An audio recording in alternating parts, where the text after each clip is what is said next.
Hello. I was waiting for you to do it. We both waited for each other, right? Hello and welcome to the winter 2019 write-off. Yeah, which we did in very hot conditions in the worst place on fucking Earth. I Thanks, almost Ethan. died in that room. I said my room was okay, but you guys didn't want to go into it. I mean, there's really space for more than two people to relax in your room. That's not true. I mean, there's three people could have sat on the sofa and one person could have had the chair, and we could have even brought in a mattress from upstairs and put it in there. Well, your bedroom doesn't have a sofa. Sorry, I meant three people on the bed and then one person Three on the chair. people on a single bed, guys, in the audience. Elsie and Dan, two number one fans. This is coming out in Christmas. I mean, we gotta factor in the millions of new fans we're gonna get after the this. exponential growth. Well, this will be a window back in time then, back to when we were humble. After the success of Symphogear. Yeah, before fame corrupted our souls. Before we went on a live tour of our podcast, where we had a concert and then noise attacked. Jonno. Noise. Johnny. Oh, Ethan was the judge. Ethan, were there any criteria? No, you just write where you want. Cool. And so that's why It's probably I better, to be honest. Yes, it is. And so that's, Thank you. I finally won the argument. Yeah, probably. I So- mean, it was good to try once. Sorry, Johnny.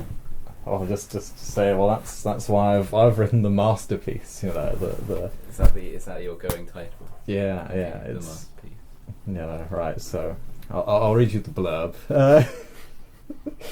From the great mind of Jonathan Knowles comes his greatest piece of work yet, with a plot to rival The Godfather and themes second only to A Song of Ice and Fire. Followed from an uniquely detached view as Ellis Eden, our main character, delves deep into the dark underworld of mafia, violence and betrayal. How much of humanity remains when the ultimate prize of immortality rests just beyond the reach of morality? Chapter 4. Is this Bucano, John? Did steal that little idea there, yeah. A bold first move. And off. Oh, fuck me. Second line. It's just overwhelming, you know, what I have created here. Can't wait to not read any of mine. Is this better than For the Love of God? Alright, I just need to calm down a bit. Alright. A bold first move. An offsetting beginning. But if you're paying attention, you already know exactly how it's going to end. Repetition is the antithesis of life, the one great finale the same as ever before. The changes are superficial, meaningless, irrelevant. This is the first chapter, just as it is the fourth, just as it is the final chapter. This is the one great work, the one last... fuck! We've lost sound. Okay, I think I'm... Right, so this is awkward. Hey there, hello, whoever may be listening. This is what I like to call a technical difficulty. So there's this video rendering, and, well, the audio's gone. I'm sorry to ever wanted to listen to this. The 2019 winter write-off? Summer right now. Why is this... man, this real keen guy uploading half a year before it's going public. I guess no one will notice my mistake for a while now. It'll be months before this gets heard. I'm gonna keep talking though. I want to fill up the silence. My error, so I'll fix it, I guess. Much as I can fix it. Let's see what sort of channel this is. Who's gonna notice? Right, so... basically no one. I guess that makes sense. Of all that gets uploaded to YouTube, most must be these fanless self-service videos, people with dreams larger than reality. Makes sense. 300 hours of videos are uploaded every minute, but barely a percentage of that ever gets watched. Let's see this channel, this Mediate podcast. What have we got here? Classic, an almost 2-hour Avengers Endgame review and other film reviews scattered amongst random stuff. And their bio... You know who we are. Ominous. A little bit terrifying, to be honest. So I guess you want to hear a film review? Well, here goes. What film did I see recently? Well, the last film I saw was The Truman Show. Have you seen it? It's a good little film about this man whose life is just a sitcom to be consumed. So the main guy in it, Truman, ironic because his life is false, right? doesn't realise that all he is a puppet to entertain, or that what you think at first. Later in the film, you begin to realise his life is just one long advertisement. Every item you see in the Truman Show is from a catalogue you can buy, and Truman is the first child ever to be adopted by a company, by a non-entity, by a construct separate from responsibility. His life is an advert, a false package of consumerism, propaganda for a life that doesn't exist. And so it's the narrative of escape from a lie, a system that pretends to love and care for those within it, when really it's an operation of exploitation and deception. I won't say if he escapes or if he even learns the truth. That's something you can experience for yourself if you haven't already. So, yeah, is that how you review a film? Or do I need to talk about the shots, the angle, the music, the acting? Because I can't really remember much about that, to be honest. I mean, Jim Carrey is, as he always is, acting like Jack Nicholson, pretending to be sane, but beyond that, there's not much I remember. So that's all the film review will get out of me. As for podcasts, though, I love a good podcast. One of my faves is Alice Isn't Dead, because of how it understands the medium. So many stories are just told in any which way, converted from radio to TV to film, where the medium is just a distribution tool, not part of the story. Alice Isn't Dead is the recordings of someone recording their thoughts, directed at a lost loved one they're trying to find as they take work as a lorry driver, crawling along American high roads, witnessing the unerring Lovecraftian horrors that lurk around the same roads. It mixes the longing of a lost life with the wanderlust of travel and exploration, with the fear of the unknown and new. The first series is amazing, though unfortunately it struggles to keep up the feeling that it first manages to create. Though the real strong point, as I said before, is how it knows it's a podcast. It's something you're listening to, so phrasing it all as conversations to someone is having with you brings you right there, into the story. Maybe it's time I was a bit more honest. See, this wasn't a mistake. I purposefully corrupted some of the audio. I just wanted to say some things. I work at YouTube. I'm the one who has to see the videos when it gets flagged. I have to watch the worst of society in bite-sized, digestible chunks. And the worst thing is half of it can't even be taken down.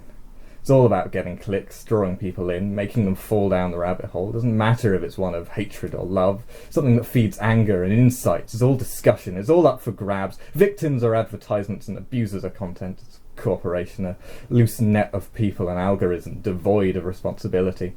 It's a platform of adverts, a town square to gather the markets owned by a town crier who will shout anything to draw you in. I hate it. It's hatred for money, but what can you do? People protest and YouTube changes its policy, but nothing really changes because the bottom line is the same. The clicks get the money, the more outrageous the video, the more clicks. All that changes is the excuse for why the worst of it stays. So what can I do? Too much of what I love is on the platform to, what's the word? When you stop buying all of this stuff. I wish my mind did do this so regularly. Just forget words. It's an absolute pain. The words I always needed, just out of reach, and right when I need it, and when I need it least, they'll come back to me. Anyway, what would my one less interaction ultimately mean to this grand corporation? I'm powerless against the wolves and the sheep that parade along with them. Too much a sheep myself to do any more. But what can I do that would achieve anything? Protesting is all good, but what has it really done? I'm usually of the mind that if it's out of my control, I'll just laugh it off. I'm fucking tired of laughing. The air I breathe is on fire right now. As I speak, the Amazon is aflame, and probably will be when you hear this all those months' time, because it's financially lucrative to scald your lungs. You cannot sell air, so a forest is only cost as much as the wood it contains. The value of land is priceless. A businessman can do anything with an empty field. Indigenous forests, not so much. The logical conclusion is therefore to cut off one's nose, financial gain, a system that maximizes human suffering to achieve profit. 100 companies are responsible for like 80% of climate change. I think that's the stat. Corporations don't live in this world. Wendy doesn't have a home. Burger King's castle is all but fictional. And although Captain Birdseye has the right idea of taking to the seas, his boat is no less fictitious. It's us that live in this world, us who will sweat, burn and drown in it. The thing that really hit me about the whole Amazon burning was when I heard that if another fifth of it is burnt, then we'll be past the point of no return on climate change. Another fifth. It all seems too fucking late, and I'm pissed, and I don't know what to do. I just want to be heard, so I hijacked this podcast. I'm sorry. I used to laugh this stuff off, but, you know, I'm tired of laughing. I'm done with sitting here while the world ends around me. So I'm going to make myself heard, and maybe no one will listen, but I'm going to speak. Those who say if I don't like it, I can leave and go fucking... Those who say if I don't like it, I can leave. Go fucking where? Everywhere's fucked. I'm done.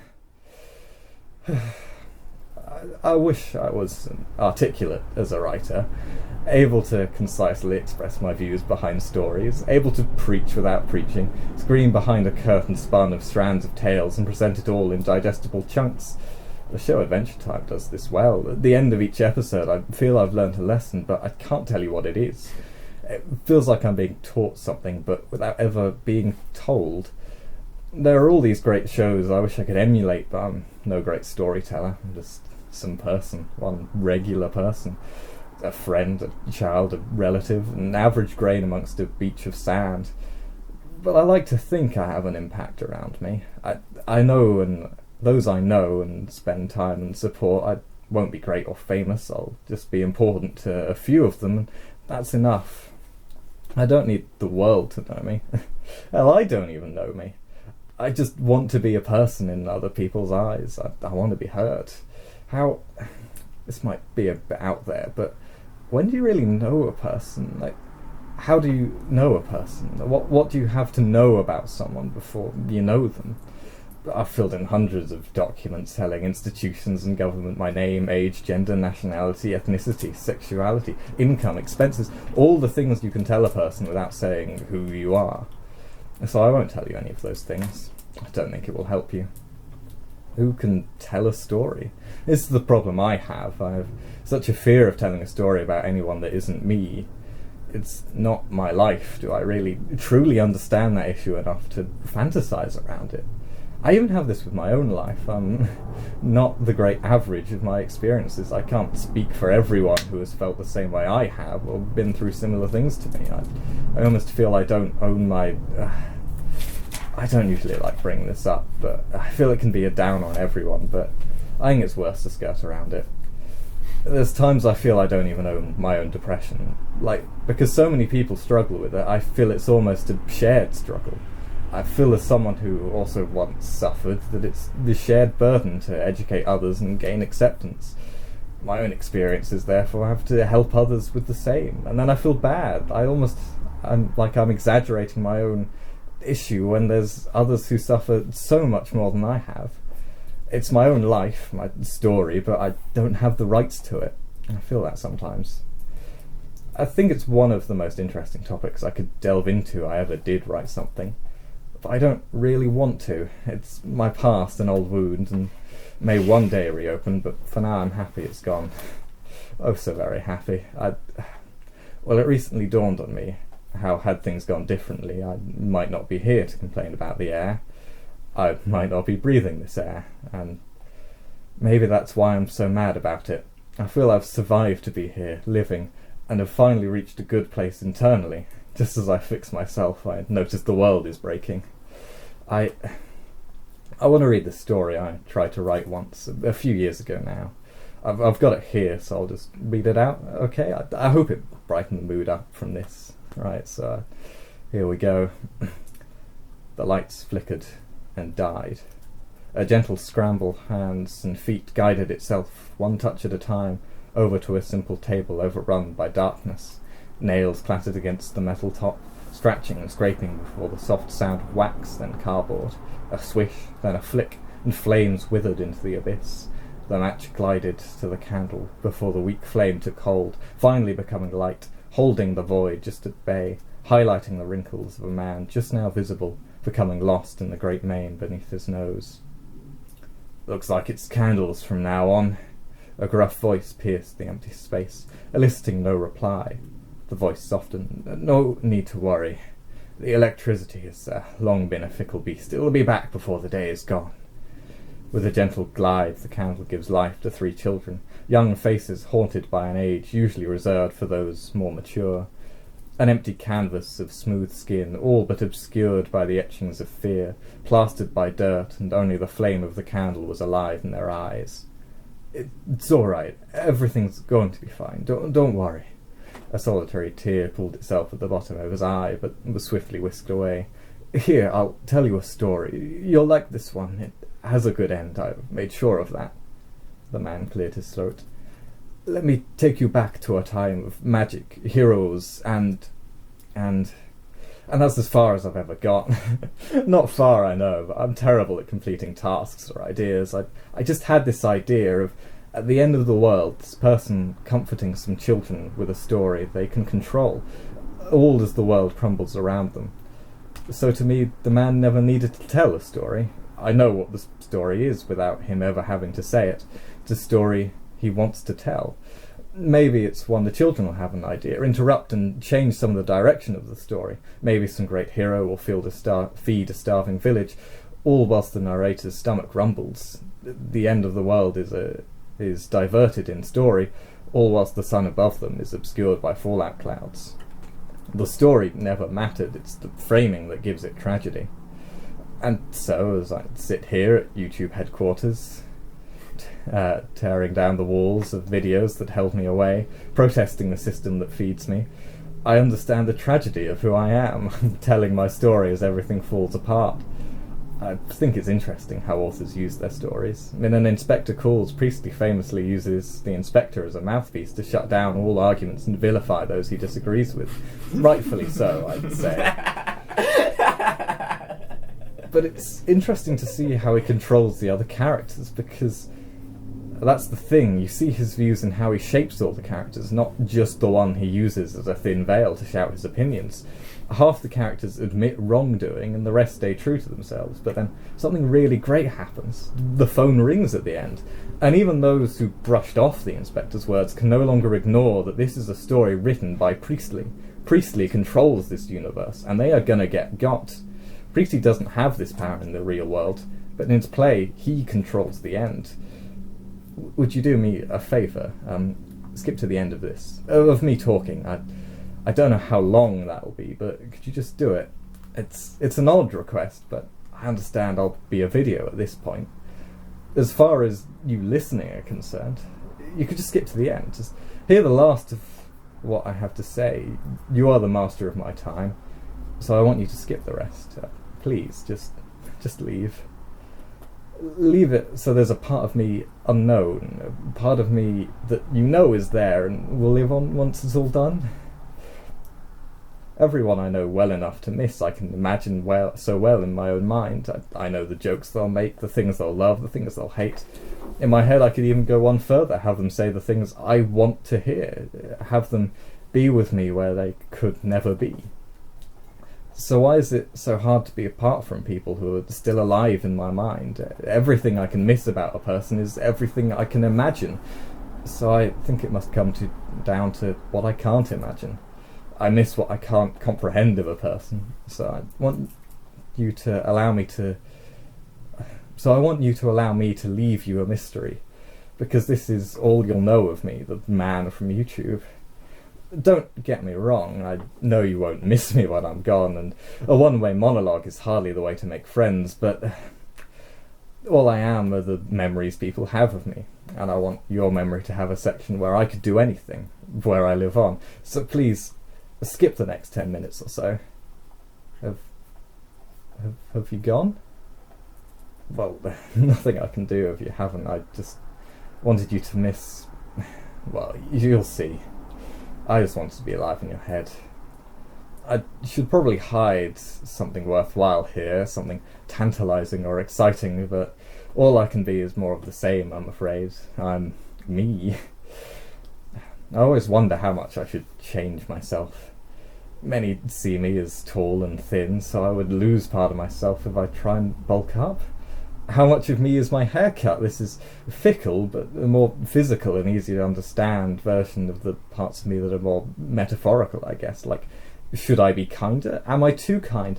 Should I behave differently, or has my behaviour got me the friends I have now, and to change would lose them? Or is it instead holding me back from more friends?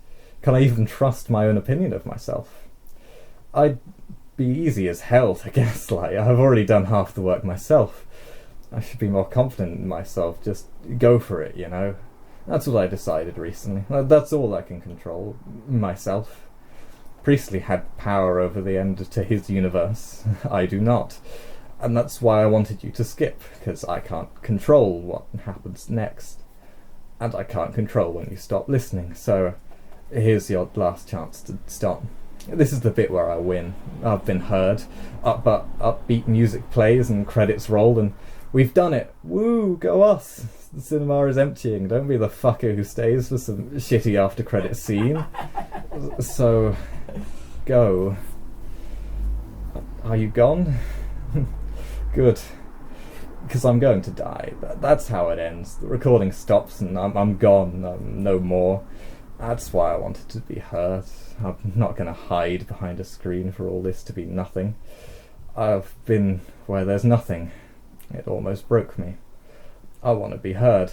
I want to do shit. I want to make a better fucking world. The world doesn't mean a thing, but I'm gonna mean as much as I can to it.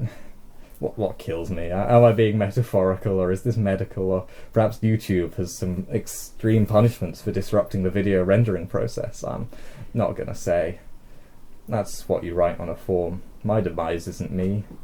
I think it's odd we're all obsessed with death, but in some kind of distant way.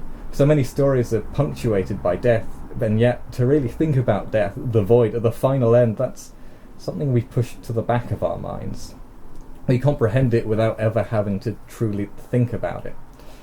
We walk backwards into death, our arms outstretched, embracing the air as we fall into the abyss. So I'm going to go now.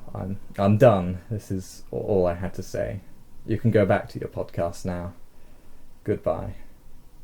But if you're paying attention, you already know exactly how it's going to end. Repetition is the antithesis of life. The one great finale the same as ever before. The changes are superficial, meaningless, irrelevant. This is the first chapter, just as it is the fourth, just as it is the final chapter. This is the one great work, the one last crescendo before all is done. The main character sits for a moment in pause before finally opening their mouth. End of the final chapter.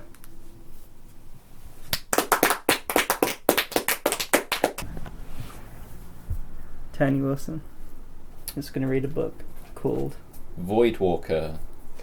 Hello and welcome to the Mediate podcast. This is a special episode featuring your favourite characters. I mean, it's just me this time. And me, have an announcement to make. We have officially ran out of ideas. Repeat, this is not a drill. There are actually no ideas left. None. Pack up.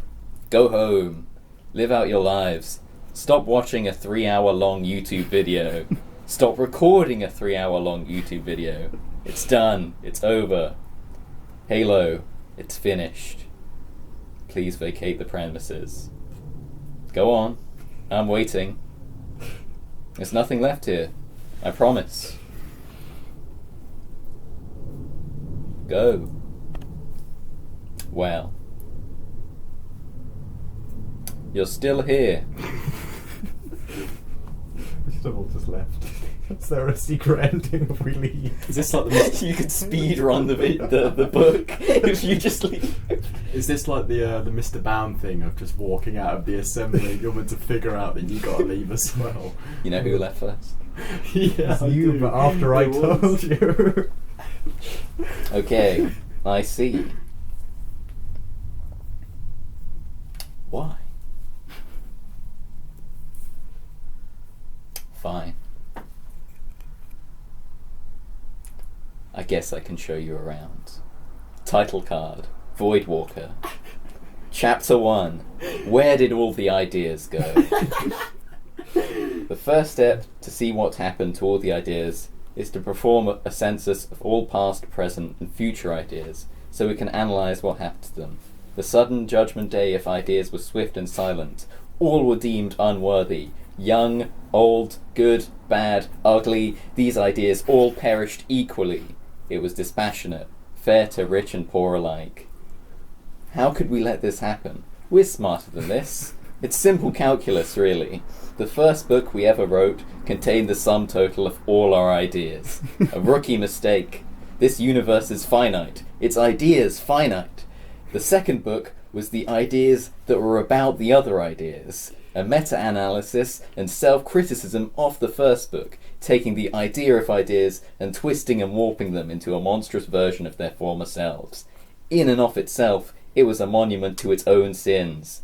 Although it was about the power of dreams and ideas, it didn't acknowledge the simple fact that old ideas were dying faster than new ones were being born. And so, we lead to the third book. If you thought the fourth book was about running out of ideas, that's actually what the third one was about. It was about scraping the metaphorical Nutella jar for that sweet idea goodness. And we're out. So where does that leave us for the fourth one? It's simple. This is the bin. Chapter 2. Well, that can't be right. How has any other artist done more than 3 things without running out of ideas? It's not an uncommon problem. Schrödinger himself only came up with there are 2 things theory, but what about the ones that make it? The ones that have decade-spanning careers of hit after hit after hit. I suppose you only remember the good ones, but still, they kept at it.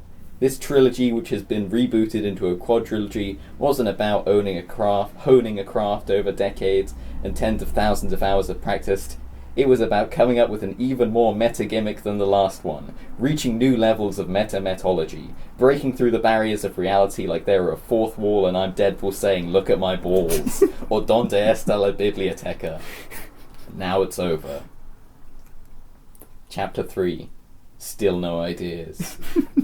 I just want to dispel the myth that this is a bit, and I'm actually going to pull ideas out of somewhere. This is it. There is no bit. There are no ideas. Chapter 4. The end of ideas. So, what does being in an endless void of a lack of ideas look like? Well, that's a good question. If I had to guess, I'd say it's a perfectly black sky over an endless desert. The stars are dim. The world is filled with an ambient light that comes from nowhere. The sand is a deep purple, and walking through it feels like sinking. It might even be an ocean, or a shadow puddle. It's hard to focus on anything here, like staying up too late, or waking up too early. It's even harder to move, but if you stop moving, you'll sink. So you keep moving, yet nothing keeps changing. The same uncaring sky, the same vast, endless desert. Forever and ever. Unlike death, there is no finality. There's always the hope that an idea might be on the horizon. It could be a minute, a day, an hour, or 10,000 years. But the hope of an idea, the promise, reprise, is enough to keep you moving. What would an idea even be like? Would you even recognize it if you saw it? What were ideas like before the entire universe sunk into this endless black abyss? They were bright, shining and inspiring. Right. A good idea can spark optimism, hope, violence, belief, faith, sorrow, grief, release, peace, change. Well, they've all gone the way of the dinosaur, the dodo, and the polar bear, so it's no use crying now. If only a great idea could come along and save us from this mess. Too bad this is a hellscape. This hellscape is a graveyard of dead ones. These ideas are so bad, unworthy to exist, unworthy to be remembered or considered or thought. So bad, I'm not even going to make eye contact with their corpses. I won't even describe what they look like. Chapter 5. The body of an idea. I hate this one. Do you ever notice how in comics they keep bringing up this multiverse theory to tie all their disjointed continuities together? Like it was good in Spider-Verse, but that's it. I don't need a rainbow of every supervillain or hero. Sure, it's fun to explore remixes and spin-offs and sometimes write a cycle in and out, but it just muddies a character's identity. Like, Hulk is green. To have a red Hulk or a grey Hulk or a blue Hulk is, I just don't get it. I don't need every hero, but what if they were evil? I don't need every villain, but what if they were good? It's a waste of time. Title card. Red Thanos. Gamora stands in Thanos' throne room. I always hated that chair. It's really fucking uncomfortable. Like, why would you even have a stone chair? Just get some pillows of wood, she ranted. Why is it even here? It's the dead center of the room. What's it for? Just brooding menacingly? She continued. It doesn't even make a good throw room. There's nowhere for you to hold an audience. Your back would be to most of your subjects. She stopped, pausing for another breath. And why does the mad titan Thanos, my forced adoptive father, need to hold an audience when he can just get orders from the Thanos ship group chat, which everyone is in? She stopped, finally, before continuing again. God, Ebony Moore posts such lame, edgy memes. It's like, we get it. You learned what nihilism is, and now you think that's a license to be an asshole. Whoop-de-fucking-do. I'm sorry we don't idolize Rick Sanchez. After realizing she has lost her original point, she took her bowl of food Thanos has handed her and threw it at the chair in a moment of subtle symbolism. She considered exhaling a large breath of fire, melting the chair down, and thus the authoritative system and the cycle of war it represents to the ground, but thought that would be too on the nose. Besides, Gamora failed geography. I have to destroy half of all life in the universe, Gamora. It's the only way to save everyone, Thanos said, regretting the tragedy of his past, being an old boy 2013, and also his planet dying or whatever. Are you sure there's no other way? Inquired Gamora. There is no other way, yelled Thanos. Are you sure? Like, have you not tried redistributing the means of production to the proletariat, ensuring that each gives according to his means and receives according to his needs, ending the inevitable concentration of wealth that is the natural endpoint of capitalism, draining our resources far faster than any natural process of entropy? Thanos stood stunned, silent. His jaw was slacked, his eyes wide in amazement. How could he have been so blind? He grabbed his infinity gauntlet containing the power, reality, and space stones. Thanks, Harry. We have work to do, he said. Meanwhile, on Vormir, Thanos and Gamora stand on the edge of the cliff that Marvel throws women off of. Red Skull says, blah blah, soul for a soul stone, you get the drill. You must lose that which you love, Red Skull says. A tear streams down Thanos' face. I'm sorry, little one, he says, as the music swells emotionally, and Thanos throws his copy of Titanfall 2 off the edge. There is a blinding light as he acquires the Soul Stone.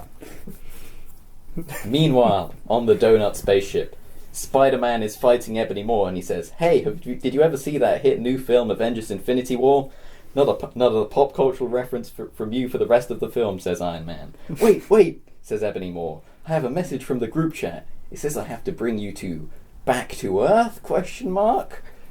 Meanwhile, on Earth, Captain America is having an argument with the council of fucks that runs America. We're not asking for forgiveness, and we're way past asking for permission. Falcon says to the holographic council, besides, your presidency isn't exactly 5-star, Falcon says to Donald Trump. Take a look at this, Captain says, throwing the Mueller report onto the holographic table, and it falls to the ground. And if that wasn't enough to sway you, ever since we went rogue, we've been collecting the real information on the Russia collusion while we went rogue, he says, unloading an entire filing cabinet on the Trump-Russia global elites Epstein connection. We should have known who was behind Hydra, says Natasha. The file says, extreme pedophilic sex trafficking elites in networks. Spelling, Epstein. Otherwise known as Epstein, Captain America pulls out a gun. Don't worry, I'll save America, because I'm the President of the United States, as he shoots the council using data bullets, killing them instantly. Captain America then goes on Chapo, where he unleashes his Vice President, Bernie Sanders. Of course, Chapo was always secretly Child Hentai and Pornography Organization. But Captain President America knows they were double agents working for the CIA and pardons them. Ebony Moore then arrives with Tony Stark, but because Captain President America's new Green Deal and tax plan involves having the 1% pay their fair share of tax, Tony and Cap get into an argument and start Civil War II. Cap is fighting for that perfect blend of democratic socialism and social democratism. Iron Man teams up with Elon Musk and his electric jet that can become a mech whenever he gets into a Twitter argument to fight for neoliberalism. Then Thanos arrives. Only now, he is Red Thanos. Doctor Strange realized that his excessive consumerism had consumed him and gives the Time Stone to Thanos, who now has all the Infinity Stones apart from one. With the click of my fingers, I could enact luxury space communism across the universe. I call that mercy, Thanos announces. However, Vision is hacked by Elon Musk's self-driving car AI, so the evil side now has the last Infinity Stone, and Wanda also sides with her virtual husband. The self-driving car AI, it stopped me from phasing, said Vision. The two sides have a really big fight. Red Thanos punches Iron Man, who has fully completed his heel turn, into Goldman. Goldman Sachs, that is, allying himself with the powerful bank. Phil Dunphy is on the side of the Neolibs, yet is annihilated instantly. Banner realizes in a conversation with Bernie how to solve his internal conflict. Instead of being Hulk, I am now Green Hulk, says Banner, who is powered by solar radiation instead of gamma radiation, thanks to Bernie's Green New Deal. Goldman, using the combined power of all the money on Earth, creates a large money beam that Thanos is struggling to hold back.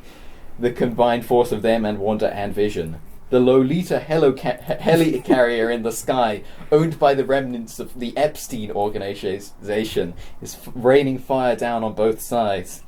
Thor then says, "What's that entering the upper atmosphere?" Suddenly, Immigrant Song starts playing as this meteor of light starts crashing through the lowly helicarrier. "You guys are screwed now," says Green Hulk. In a blinding flash of light at the 11th hour, our hero appears on the battlefield. "You know what would solve this problem? Giving everyone $1,000 a month," says Andrew Yang. He reaches his hands up into the sky and is immediately so worthy that the shards of Mjolnir reform into his hands. He then strikes Elon with Mjolnir, who comes to his senses and realizes that to achieve spaceflight, humanity will have to give up its old capitalist ways. "Not so fast, Yang," says Goldman, who uses the fact that he owns all major news networks to cut Yang's microphone. "When Yang can't talk about how UBI will revitalize the USA's economy, his powers are weakened." Black Panther and Black Widow have now become their shiny forms of White Panther and White Widow, but everyone agrees that whitewashing these characters is bad, and so they sit out for the rest of the fight. "Fear my power," Goldman says, as he buys Sony, severing Spider-Man's ties to this universe, and he disappears, to be rebooted again for the 4th time in 15 years. Red Thanos says, "It's time to call in the big guns," he says, as he summons the Thanos copter, crashing it into Goldman. Vision then decides to pick up the pace with Shuri and finish Chrono Trigger, allowing the Mind Stone to be safely removed. The Mind Stone is then transported across the battlefield by the Avengers in a cool action parkour scene. Red Thanos has completed the Infinity Gauntlet. "You should have gone for the head. The head of the corporate elite system, that is," Thanos says. He snaps his fingers. Tony stood stunned, silent. His jaw was slacked.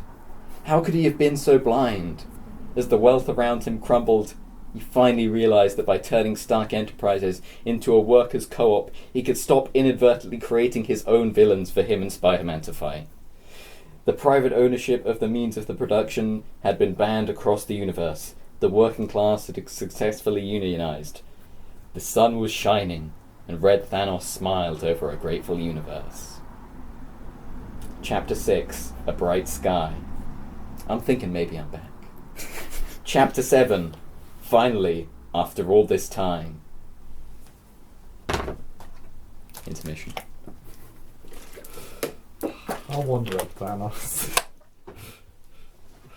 If the Civil War was really just a war of capitalism against communism, it would be a much better film. Civil War 2 is happening. Chapter 7, Finally, After All This Time. VA11 Hall A is a bartending-inspired visual novel. The setting, Glitch City, is the perfect blend, shaken, not stirred, of sharp humour, cruel realism, and quiet optimism in the face of the trajectory of our society. Despite the harsh reality of corporate corruption, violence, and government negligence, its people still gather in the bar of the game's namesake to desperately eke out an existence. Despite the reality of its situation and ours, the bar sells you its illusion wholeheartedly. A strange place in a strange time is filled with anything but strangers. From the jazzy soundtrack to the adorable, expressive pixel art style, it is calm and inviting. In the face of tough customers, rent, climate apocalypse, terrorist organizations, rad shebas, dead loved ones, and fuckboys, there is the subtle, understated, simple joy of communication. And I'm so glad I finally get to communicate how great this game is. In all the thousands of years of human progress, has it ever reached a peak such as that of VA11 Hall A? The Mona Lisa is not more beautiful. The Thinker is not more contemplative. The Great Wall is not more enduring than VA11 Hall A. What could be more beautifully inspiring than the simple message that, even in the face of great tragedy, human joy will persist? What's more important to hear than, every day is worth living for its own sake? If art is escapism, then VA11 Hall A is both that and its opposite. As you gaze into VA11 Hall A, so too does it gaze back into you. It wields both tragedy and triumph, dual wields akimbo style with the perk that lets you sprint while aiming down sights from Call of Duty Advanced Warfare, creating a beautiful 360 triple kill. Overall, it's a game that will greatly impact and enrich your life. Play it. Another intermission. Do you think he'll ever stop just breaking out the V11 Hall We A? got Retcon 2 to come. Oh. He's going to change I'm the gonna score. pick it. Yes. Chapter 8. Engage Maximum Pandering Overdrive. Title card. Sunset. A man is walking through the desert. He's carrying a briefcase. He meets a guy in the desert. They have a dramatic staring contest before drawing guns. Cut to 3 months earlier. 5 men are arguing over a dinner table. All I'm saying is that the top of an oil drill is called a derrick, and the bottom hand is called a flange handle, says one man named Mr. Sampson. Ah yeah, this is happening, says Judas, the man cursed only to speak in Sonic quotes. You're full of shit, says Ezekiel. The argument continues and they talk about nothing, but the dialogue is naturalistic so people say it's good. The film cuts ahead to a duel gone wrong. 3 people had managed to simultaneously shoot each other in the head during the shootout. In the centre, a mysterious music box was playing Polly Wants a Cracker. The same scene then plays again, but the music box is shifted slightly to the left. What could this mean? The film cuts ahead to a cool action fight scene in which 4 actors dies tragically. However, it was fine. However, it would have been better if it were an anime. The film cuts ahead to the aftermath of a heist gone wrong. Shit, Judas got fucking tagged, says Ezekiel. Oh no, says Judas. Listen, don't worry about a thing about it, says Samson, leaning around in his car seat and putting his finger on the loaded trigger of a gun while pointing it at Judas's head. They then hit a minuscule bump in the road, and Samson shoots the Sonic fanboy in the skull. Whoopsie, said Samson. I mean, you could obviously say it was who set them up. Like, come on. Michael and Gabriel then begin having an argument over which was the best decade for 90s music. It's obviously the 90s, you moron, says Michael. You imbecile. You complete fucking moron. Everyone knows that it took a while for the sound to become fully appreciated, and that's why the best 90s music came out in the O's, replied Gabriel. This argument goes nowhere, but serves to endear you to these characters, who you already know will be dead soon. Fuck! They sent a whole army after us! Literally, what are we going to do? Whinges Samson. There is the 1st Division of the Japanese Special Countermeasures Unit, the War Beast Corps from Ghazi's wing, 99 trained samurai, 2 fighter jets, 3 random guys who are just there to throw guns towards the other guys, a dozen trained monks who can fly, and a partridge in a pear tree. What could be in this briefcase that those chuckle fucks want so bad, says Gabriel. Don't worry about it, guys. I can handle it, says Ezekiel. There is a small silence. Because I'm the main fucking guy.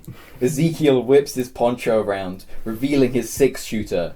Ezekiel's eyes dart towards one of the minions, killing them instantly. He then draws his gun in an impossible quick blinding flash. A rapid fire of bullets leaped out, so quickly that Treyarch thought he was using the Hamar and decided to ban said gun. The unyielding stream of bullets cut through the entire enemy lineup. It was over. Cut ahead to Gabriel, Samson and Michael. This music box will explain where Ezekiel has gone. Whoever is alive at the end of the recording will go and hunt him down, explained Samson. They all stand equidistant from the music box as it begins to play Polly Wants a Cracker. Their friends draw their guns. Their decade of working together had put their movements in perfect synchronization. They all aimed their guns and fired. All three of them fell to the floor at the same time. At the end of Polly Wants a Cracker, all that played was a piano rendition of Promise Reprise. Ezekiel had outsmarted them again. Ezekiel was alone, wandering the desert. It was time for the director's cameo. That's right, and I'm here to steal the N-word pass that's inside that briefcase, said Tarantino. What else could be more valuable? They both had a gun pointed at each other. There's no way you don't die, said Tarantino. You fool, said Ezekiel.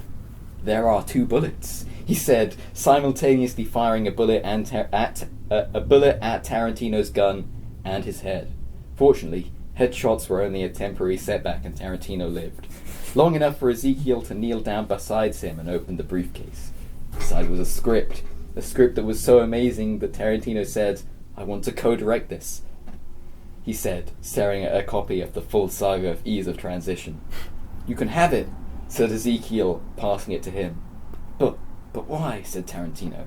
Isn't that what you came all this way for? Nope, said Ezekiel.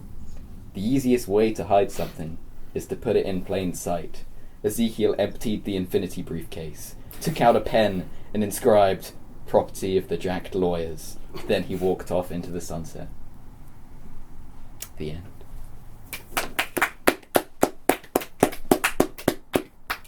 Another intermission.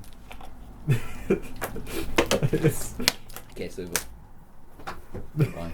Gonna record? Should do. How's that up?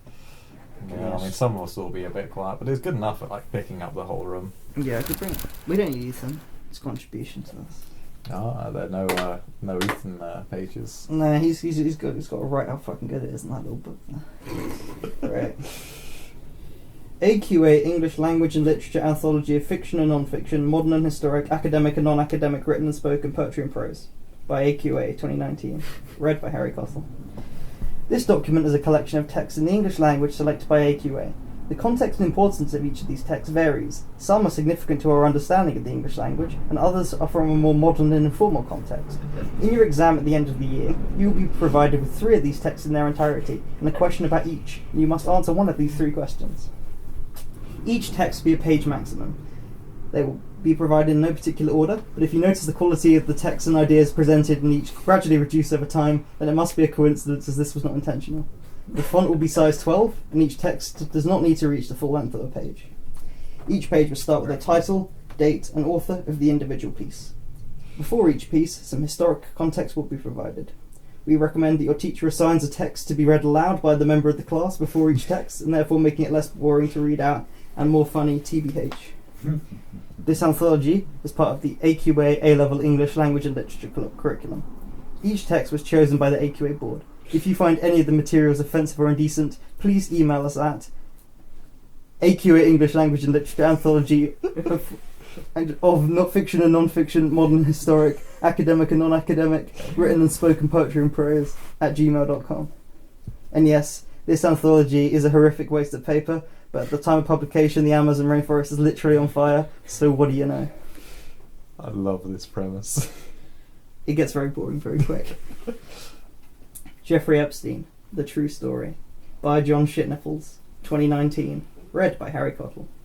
In this article, published in the New York Times, CNN reporter and acclaimed liberal icon John Shitnipples investigates what really happened to Jeffrey Epstein, who had been found dead in his jail cell a month earlier. Jeffrey Epstein was a lot of things to a lot of people.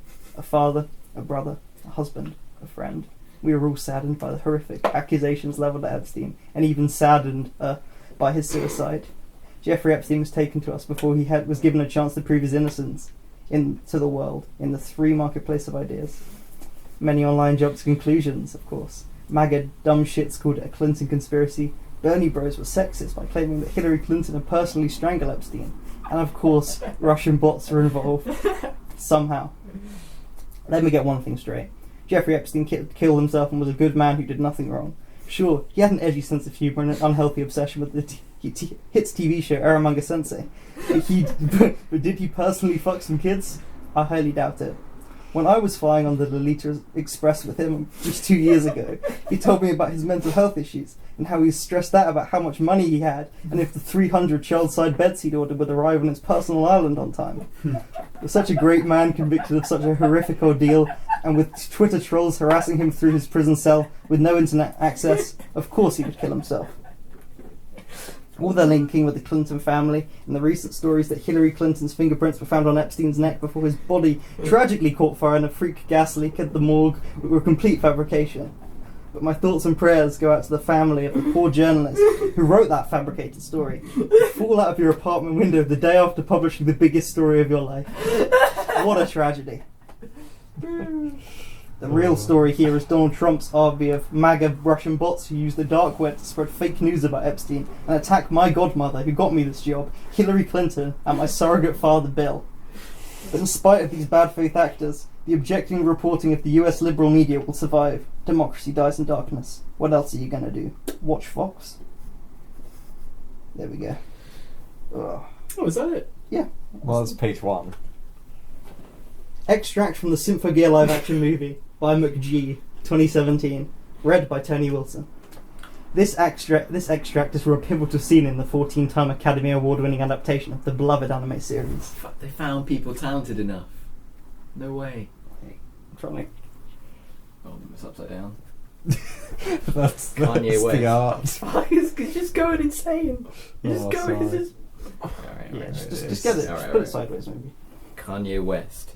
Mr. Sonata, I've located the noises hive deep in the planet Octave. Holographic Frank Sinatra. Good work. Did you bring your gold digger to destroy the hive? Kanye West. She's on her way. Suddenly, a strong female character shows up. Fergie from Black Eyed Peas. I'm female, and I'm growing more powerful by the minute. Fergie launches into a J-pop cover of Gold Digger, but she accidentally says the N-word. Cardi B, Fergie, no! After saying the N-word, Fergie is immediately cancelled and begins to melt into the floor. Kanye West says, Frank, we've lost the Gold Digger. We have no way of penetrating the noises hive. Suddenly, a swarm of vicious noise enter the room. Their numbers continue to multiply until they have Kanye and Cardi B surrounded. They try to harmonize to summon their mech suits and fight the noise, but they are unable. Without the lovable rogue of the group, Fergie, they are unable to use their magical singing ability. Hell, they almost collapsed after the death of their squad leader. Holographic Frank Sinatra. I'm sorry, team. It seems to be the end. If only our leader survived that suicide mission late in the first act to keep us together. Cardi B, we need a Deus Ex Machina right now. Kanye West, poop-de scoop, we're gonna die. The heroes resign themselves to the inevitable fate like that bit in Toy Story 3. In the background, the team's spaceship explodes as the noise gets closer and closer. This is the end. Boom, a flash of light. It blinds the room. Holographic Frank Sinatra. Something just entered the Octave's upper atmosphere. Kanye West. Only one man could be capable of faster than light travel without the use of a spaceship. Cardi B. Could it be Pitbull? Mr. Worldwide is back, motherfuckers. Picture that with the Kodak. Mr. Galaxy What was Wide. the line? Picture that with a Kodak. Go to Times Square, get a picture of me with a Kodak. It's the best line ever written. Is that a line from like Mr. International Love or whatever that Yeah, song's it called? is. Oh my god. Alright, the next one. Hath I persisted of foul old Monday by Lord Garfield, 1721, read by Jonathan Knowles. This tragic poem, by one of Britain's finest wordsmiths, is widely believed to have inspired a well-known American cartoon strip. Oh, it's upside down. Hath I persisted a foul old Monday? Not again, dear sir, not again. Does one require a morning scowl? Look upon thy Monday, a foul. Hath Garfield persisted a foul old Monday? I do believe so. His manner is far from standard, as his quips begin to slow. Hath we all persisted a foul old Monday? Maybe the fair old famer. one does consider the day gayer for an Italian with a lasagna. Hath a maiden persisted a foul old Monday? Quite possibly not. A lady must have a delicate manner, or else she is a thought. Had I persisted a foul old Monday, my pain falls on knuckle, as my sadness keeps on growing like John Arbuckle. There you go. Trying to get that poem reading voice. That's very good. Alright. This is definitely the worst one, by the way. I was playing around with formats here. Okay.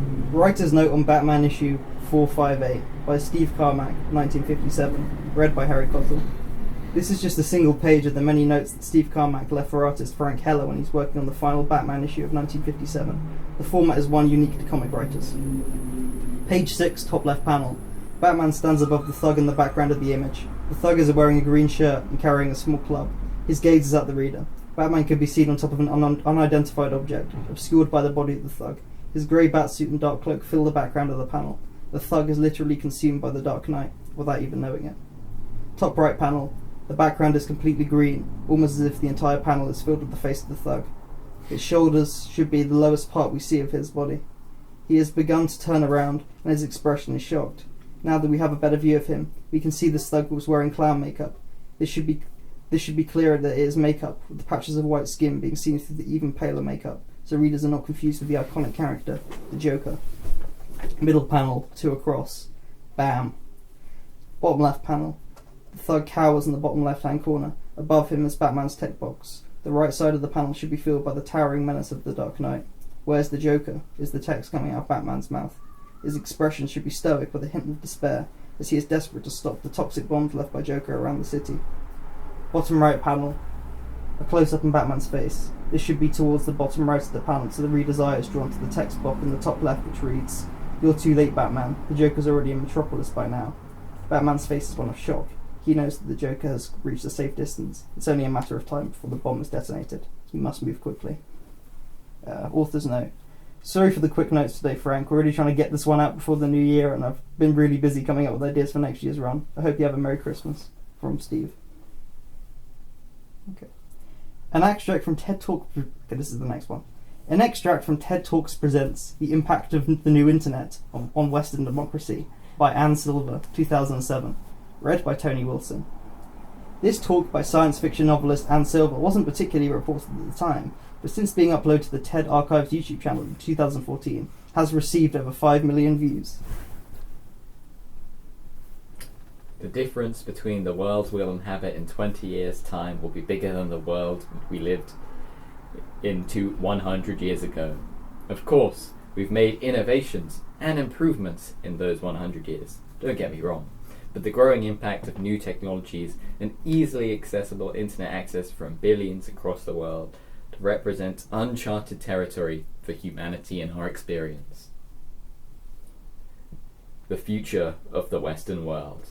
Of course, in my novels, I've explored concepts such as self-learning artificial intelligence, and played around with what the politics of a technology-advanced society would be like, and in my hours of research, I see our world scarily starting to resemble that of Jarter's Edge.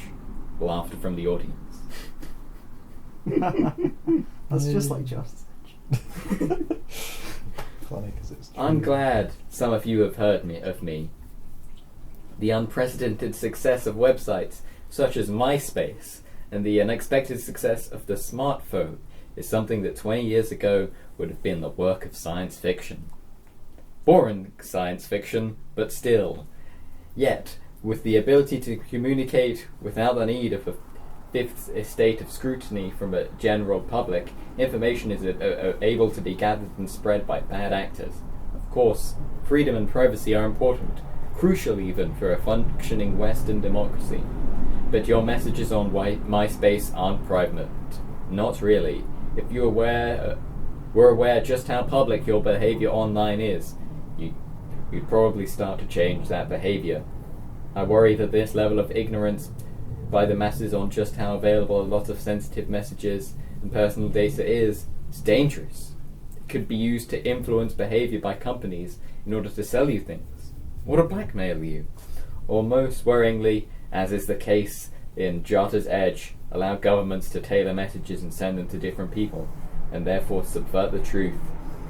4 different press releases could be instantly sent to phones in your pocket to manipulate the truth and to obscure what's really going on.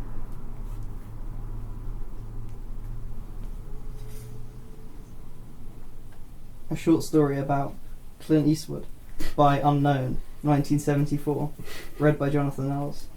This piece of alleged gossip about upcoming star Clint Eastwood was anonymously sent into the Hollywood Reporter's letter section.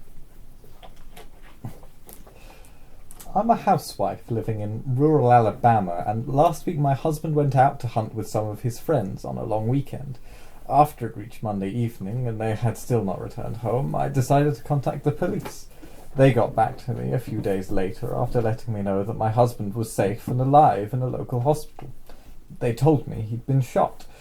I visited him in the hospital and he told me the whole story. Whilst out hunting they came across a blown man in a poncho who looked like Clint Eastwood. My husband, who likes that sort of thing, approached him to shake his hand. Mr. Eastwood turned around and saw my husband with his 3 friends before pulling out his gun and shooting all 3 in the leg. "It's hunting season, baby," he mumbled as he walked away. My husband called out, "Why?" To which Mr. Eastwood replied, "If you approach me alone, I'd have shaken your hand, but with one guy at your hand..." Trying to do someone else doing an accent is what is breaking me here. If you approached me alone, I'd have shaken your hand. With one guy by your side, I'd have shaken both your hands. Hell, if you'd approached me with anything other than 2 guys, I'd have shaken every fucking hand in the world. But you had to approach me with the 3 guys. My condition means that if I see 3 people approaching, I have to fire. I'm sorry, sir. That's just how it be. I'm sorry that my female accent is just posh. Right. Sounded like a rural Alabama accent. Update on Brie Larson, regrets, by Harry Cottle, 2019, read by Harry Cottle. In this blog post, author Harry Cottle has regrets about the delay of his highly anticipated book, Brie Larson.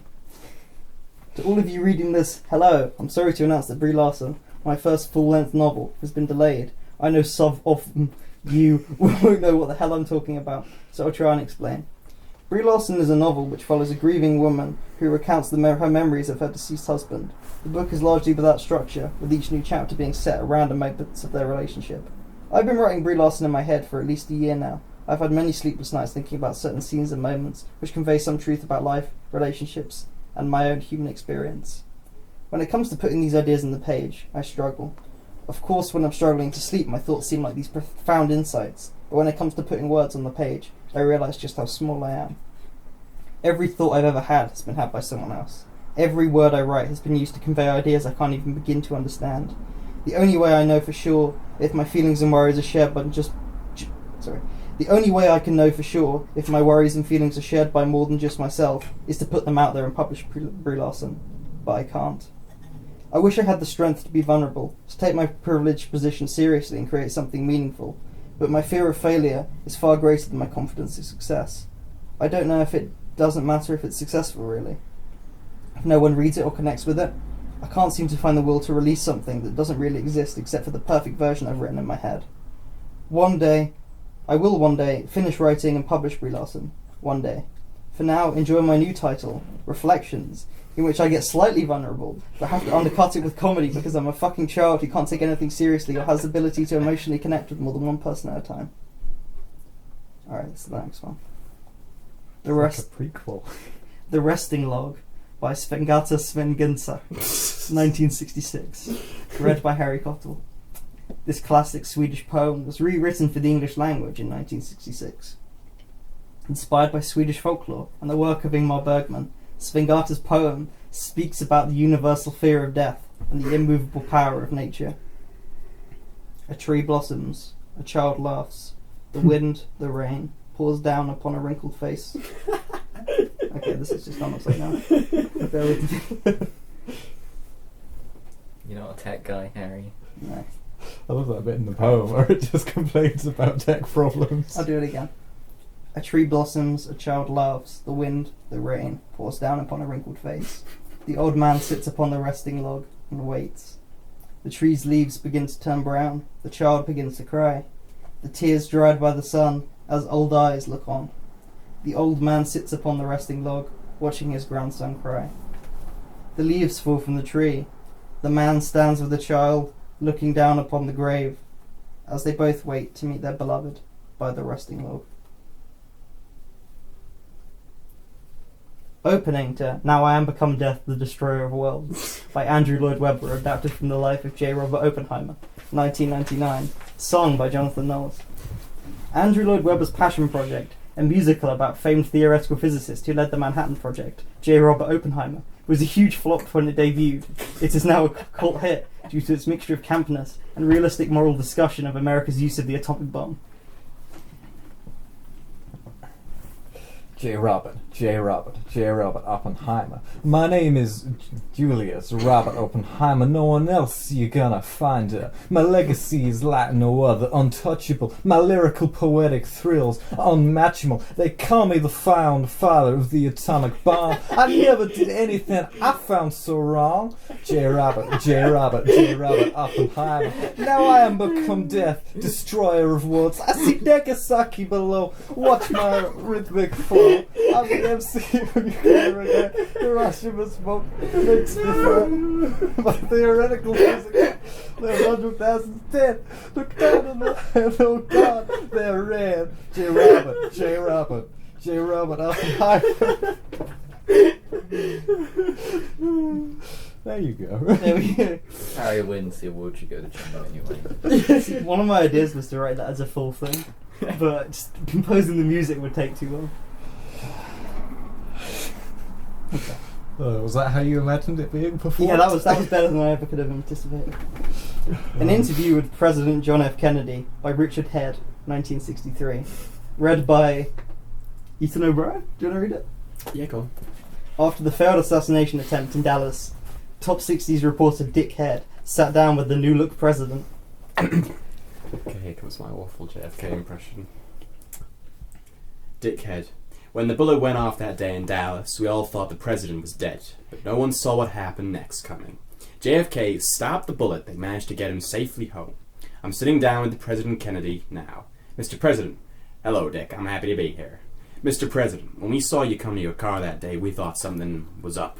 But no one would have expected this. Well, I came prepared. A nice man named Morpheus rang me up and said, John, you are the one. We are currently living inside a simulation and you can manipulate your reality. That explains the black trench coat then. But how did you stop the bullet?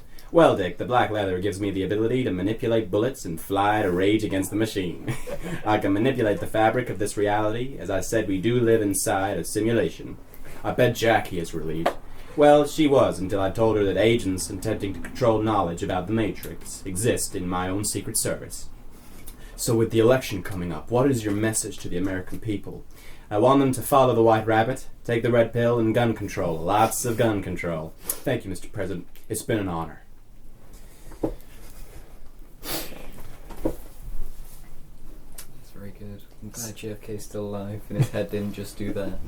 Opening scene from Ease of Transition 2, Return of the Coin, by Ethan O'Brien, 2022. Read by Harry Cottle.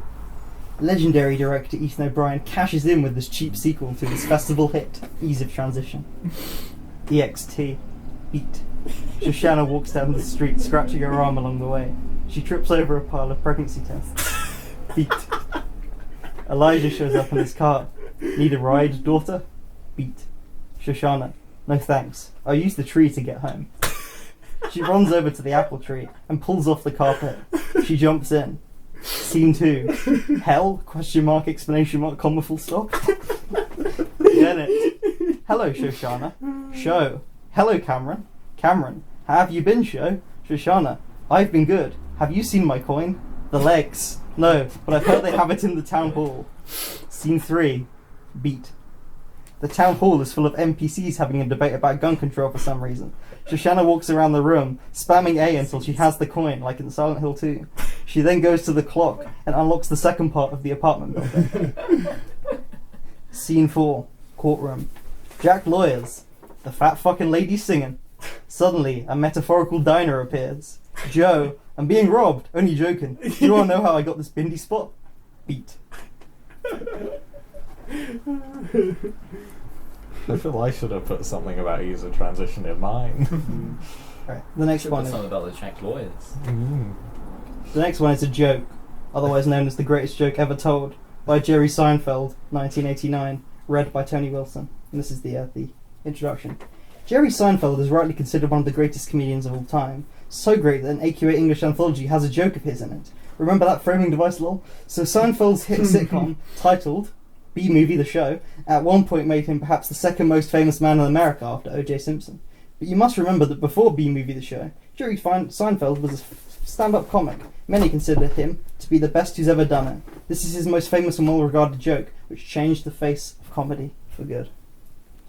I'm actually really interested to hear what this joke is. What's the deal with airplane food?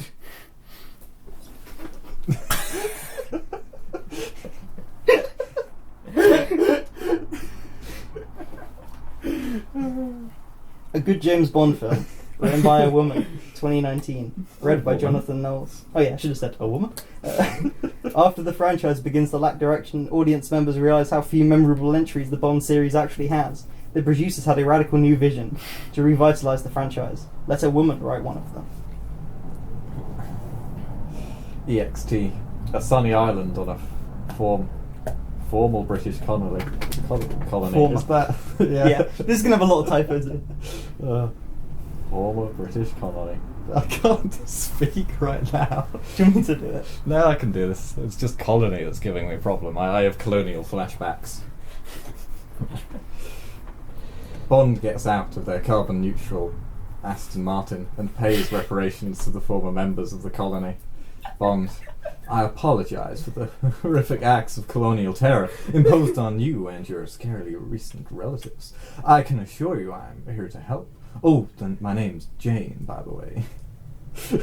So that voice was completely wrong. Yeah, you sound like a southern gentleman. That's my thing. I do the wrong voices for each character. A phone call comes in on Bond's phone. We don't show what makes it, as this is Bond film. Doesn't it have shameless product placement? Oh, we don't show what make it is that Bond films don't have shameless product placement. You'll just read it, Harry. I can't. Yeah, okay. A phone call comes in on Bond's phone. We don't show what make it is, as this Bond film doesn't have shameless product placement.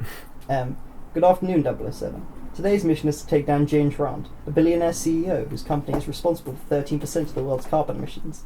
Yes, this isn't really illegal. Wait, this isn't really legal, but it's highly immoral, and I've decided the 007 and Hitman are close enough. You can just kill her and it's fine. I'll leave you to prepare, 47. I mean 007. Cut 2.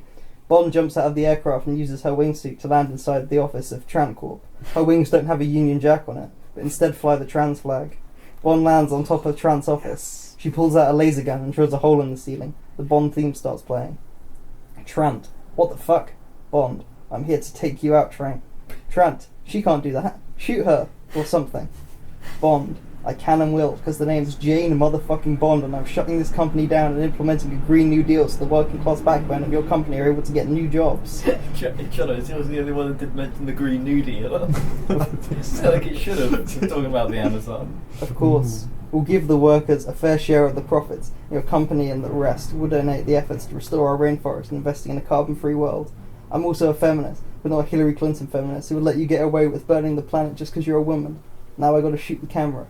See ya. Alright, now it's the final text. This is where I started right. I had I'll give us a bit of context. I had about 15 more ideas, and then Goodfellas started playing, and I just gave up. And then in the morning, the next day, I wrote 2 lines, and then I just decided to stop. So this is Jiggy Part 3 by Stanley Kubrick, 2012, read by Harry. Ever since I was a kid, I wanted to be a podcaster. I have no more ideas. The end. Guys just running around Nuketown. I was going to do describing Jiggy Part 3, but in the beginning of Goodfellas, we were kings. We owned Nuketown. But I wasn't funny enough, so I just ended it. That's the end. Mine begins with no ideas and yours ends with no ideas. They're connected. There's a lot of It loops around. Alright. there's a lot of similar themes between all of ours. I'm gonna Our stop. brains Yeah. are bleeding into each other. I'm the only one that didn't get a round of applause. Hello and welcome back to the second half of the Winter 2019 Writing Challenge. So we've heard, I've listened, actually together we've all listened back to the novels that Harry, Jonathan and Tony have written. That's me. Yeah, that's right. And I've gone away and in my spare time and a little bit in your time just now, I have finished writing my notes on all three novels, and I can tell you what I think. So I apologise in advance, they're kind of messy. I'll probably have to... I'm very unorganised as well, so I'll probably have to spend time doing that. He's got a pinboard with red string. He's linking everything together. Yeah, right in front of me. So Fantastic, he's sorry. finding out the truth behind Epstein. So which of you three wants to hear back first? Let's just wait, Jonathan. Let's just keep Jonathan till last. Who It's have what you got the others- fewest notes about?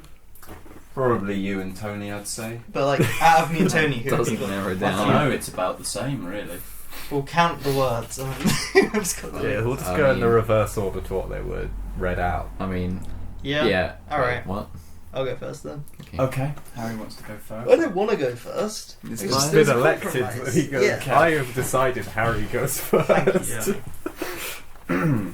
Okay, so, alright, I'll start off with, You start off with a bio of Harry's life. Yeah. Describe I like, need where to- he was born, you know. Like music based. Yeah. it's a music base, I can't... I need you can't to do build that. up before you say he is, of course, Harry Cottle. Yeah. I mean, I could probably, instead of giving a bio about you, I could probably give a bio about your dad. So he's worth like 50 million. He's like 6 foot or something.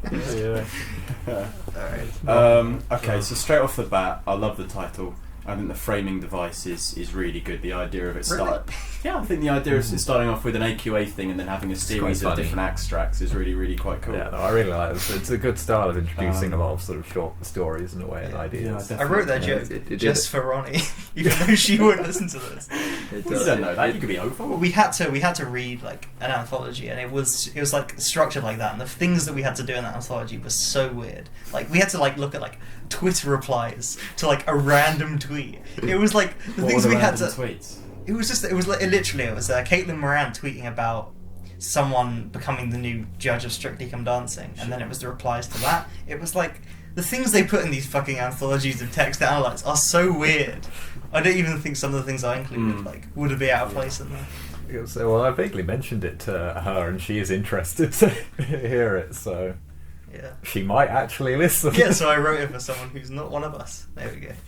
Yeah. So I'm glad you got the framing So I do like the framing device. I will admit. I mean, it was meant to be like an A-level format more than anything. Yeah. I mean, it's just, that's where I'm familiar with it. But I think we did like an anthology of poetry in I suppose GCSE so. as well. Mm. So because gave I me the flashbacks. Of, exactly Yeah, because bit we all did traumatised. English GCSE. I loved it, but it also gave me PTSD at the same time, hearing back something like good. that title at the beginning. So there's a series of really kind of like strong moments, I guess. Oh my god, the part where you were talking about Symphogive, the live action remake, and you began talking about Fergie was really good. Mr. Worldwide, Picture Me with a Kodak, I thought was very funny. Yeah, so in fact, going back to the A-level framing device, I think the anthology, the concept of anthology really works so well with that, because you can just keep kind of shortish, just one page kind of extracts of different material, and then you explore that and you go on to the next section. I think that was really smart. I started off by writing, is the Clint Eastwood thing true? Because it sounded kind of believable at first, but then when it turned into a massive meme, I just went, no, let's do it. I'm glad that I kind of sold you on it at first, you know. Yeah, it started quite interesting. I think it was the fact that it started off as it was by unknown, right? I mean, we think, oh, okay, so this actually could be like a real thing. And actually, that leads me to a question: were they all completely ficticious, just articles that you'd made up? Yeah, I was trying to come up with like a different genre for each one, which is why some of them are like quite boring. Because I was like, I'll come up with this random like format now, so I'll save like the good obvious formats, like more scripts and like stuff like that for later. But then I just got tired and bored, and never got around to doing That's half my fair enough. ideas. So I think my favourite a favourite extract in your entire light novel, the one that got me thinking the most and that made me the most attentive, was probably the Brie Larson chapter. Mostly because I'd forgotten about it, about its existence, and was like, oh yeah, that was a thing. But no, I think it's actually really interesting. I think I was going to ask you if you actually do think about that like often, and if you do think about it at night, like you say you do, and you have this sort of you talked about this idea of having it like it's almost perfectly executed in your head, but you don't really want to write it down because you feel like it might sort of taint the vision that you have it in your head. Is that true? Is that all like stuff that's true? A little bit. Like, it's more like if I'm like at like a family event or something, and something funny happens or something like weird happens, I'm like, this definitely could be one of the pages of Brie Larson.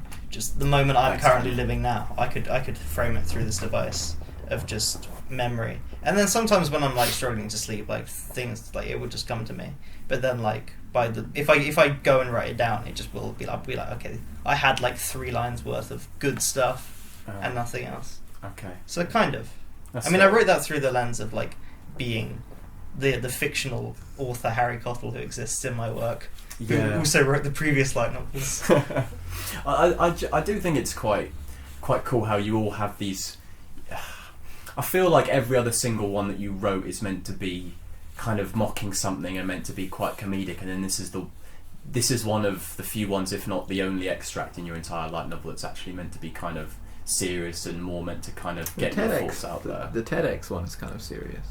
Yeah, I was going for something really weird with that though. I was like, I want to write something that's slightly off. Like, so a few things are wrong about it. So like later you realise that this is actually this is an anthology of texts that's not from our world. It's from a slightly different version of Earth where President Kennedy used bullet time to stop being assassinated. MySpace is still popular. Do you really think that I think I've asked you this before, but just not on the record, and now that we are on the record... Oh, shit.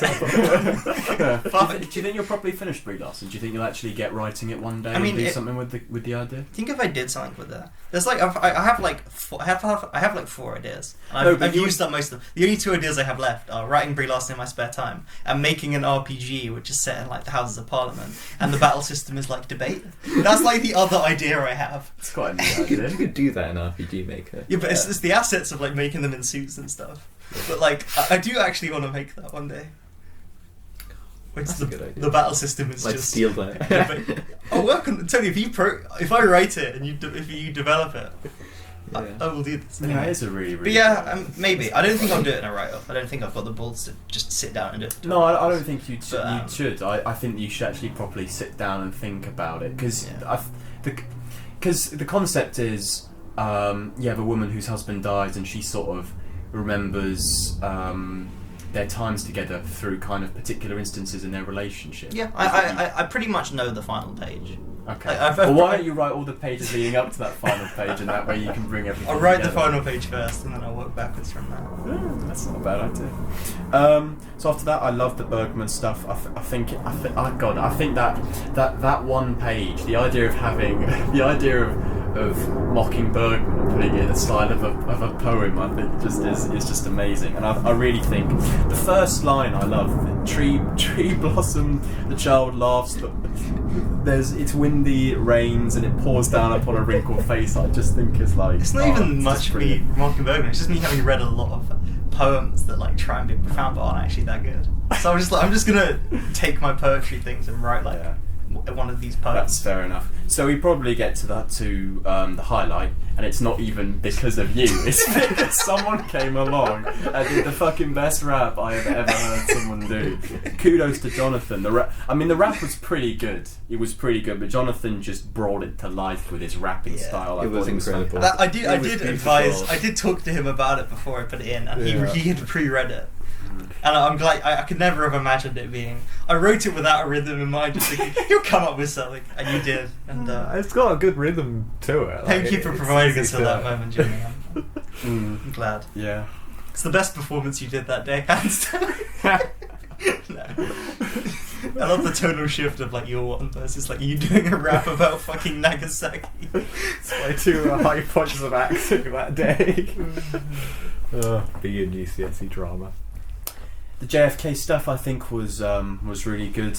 Again, one of my favourite parts in your entire light novel is when you take the piss out of Ease of Transition and do a sequel to it. I think, yeah, exactly. I think, Harry, that you included basically all the memes that you could include about the script that I wrote, so congrats there. I've read it Beat like, stands I've read for it like basically 3 or 4 all the- times. Yeah, that is fair enough. And what was the Seinfeld joke?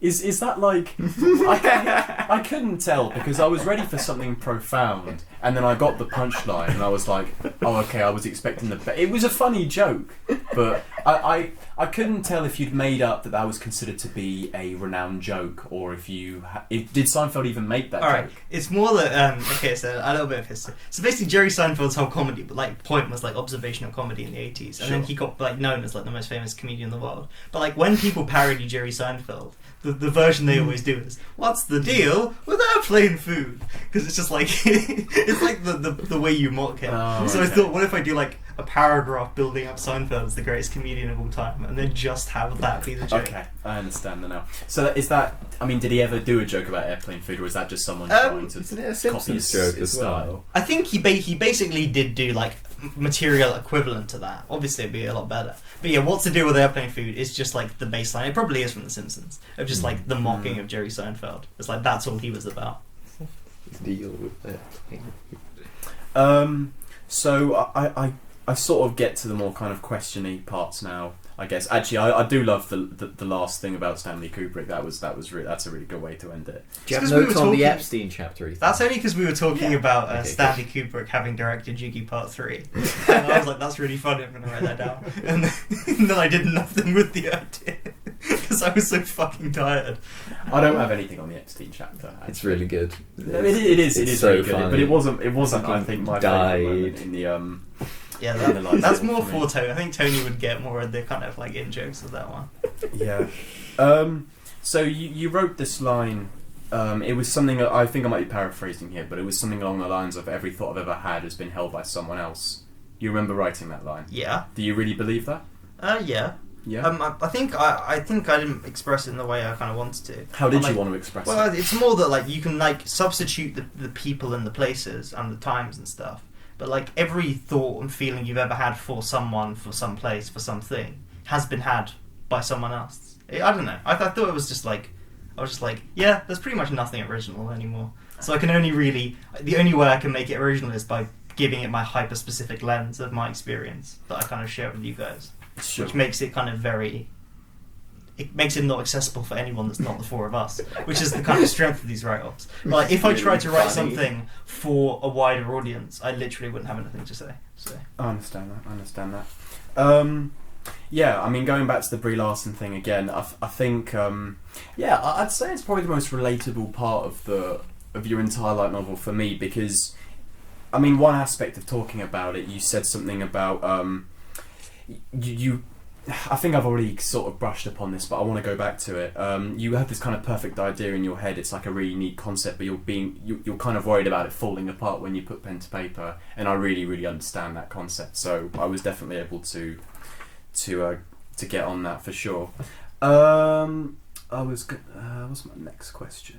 Does anything relate all the extracts together, or were they all just purely random? I want to write about Batman. yeah, I want to write about Epstein. pretty much. Yeah. I was gonna have more like connections, but I thought I don't want to get it too. I don't. If I put one too many links in between them, you might be expecting some fucking twist, like, oh, it was all a dream or something. So no, they were just random. That's random shit that interests me. Fair enough. If you see some of the other ideas that I was gonna do, which What, I did, what other ideas were you going to do? I was gonna do. I myself was gonna review the game Florence. I was gonna have like a chapter which is like a Lovecraftian chapter. The joke being like the monster was indescribable, the place was indescribable, because like he does that a lot, right? Lovecraft just writes like, oh, I can't describe it. It was too scary. You just gotta believe it. Is that actually Yeah. Lovecraft? He's like, oh, my dick is too big. I can't describe it. You also need to be like racist in Yeah. there as well. I had like a bunch. I essentially was like, what if I do like a bunch of different authors and styles? But then I kind of got bored, and I thought like I can't actually do these well. Where did you get the inspiration for the Lord Garfield thing? Oh, I just thought it'd be funny to do like an old style like poem, but like I kind of like got bored of like when I was conceiving the idea, so I was like, why didn't I just do it about Garfield? Okay, fair enough. It's my last question. Did you decide what all the extracts were going to be in advance, or did a lot of them come up to you on the spot when you were writing it? I had none of them prepared. Not a single one. Did you not even have the idea of doing a chapter on Epstein, for instance? Was that not a thing? I mean, before sitting down, I'm like, I'm probably going to just write about what interests me at the moment. Okay. So like, I'm like, yeah, if I've been consuming a lot of Batman, I'll probably write about Batman. I'll probably write about Epstein. Yeah, cool. Epstein's. I dream of Epstein. Yeah, that's fair enough. So overall, like the other two, I actually think it's a really solid piece of work. I think the best thing is, I think in the past we've all done so many anthology ideas that I feel like that concept could have been overdone, but you and Tony still managed to keep it fresh and engaging throughout. I'd say, I don't know. I think I'm just going to talk about Brie Larson a bit more, because I do think it's the strongest part of your lineup. Yeah, it's basically my excuses section where I'm like, this is why I'm not writing my idea that could potentially win this. Yeah. I'm instead writing something that has no chance of winning it. I think what makes me like the Brie Larson one so much is the fact that it was sort of fresh off the. It was fresh off hearing Jonathan's light novel and just hearing so much stuff that connected to me onto a deep level that made me realise... Tony's going to win, right? Well, I've written it down here, haven't I? Somewhere like that.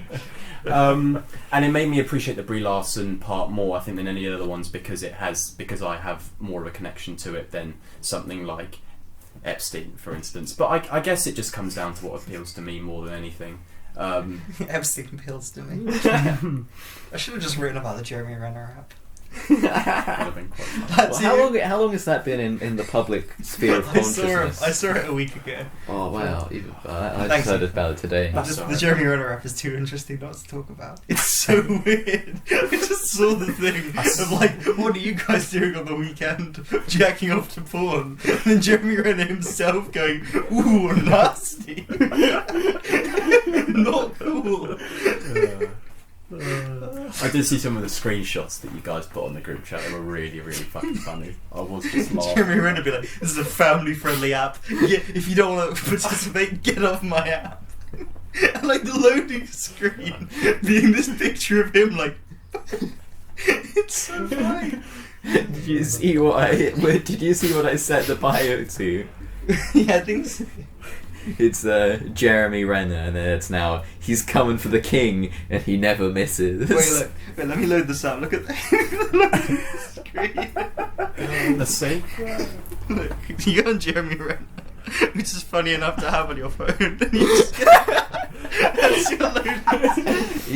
Ethan, do you want me to transition into your reviewing of my one now? Of course.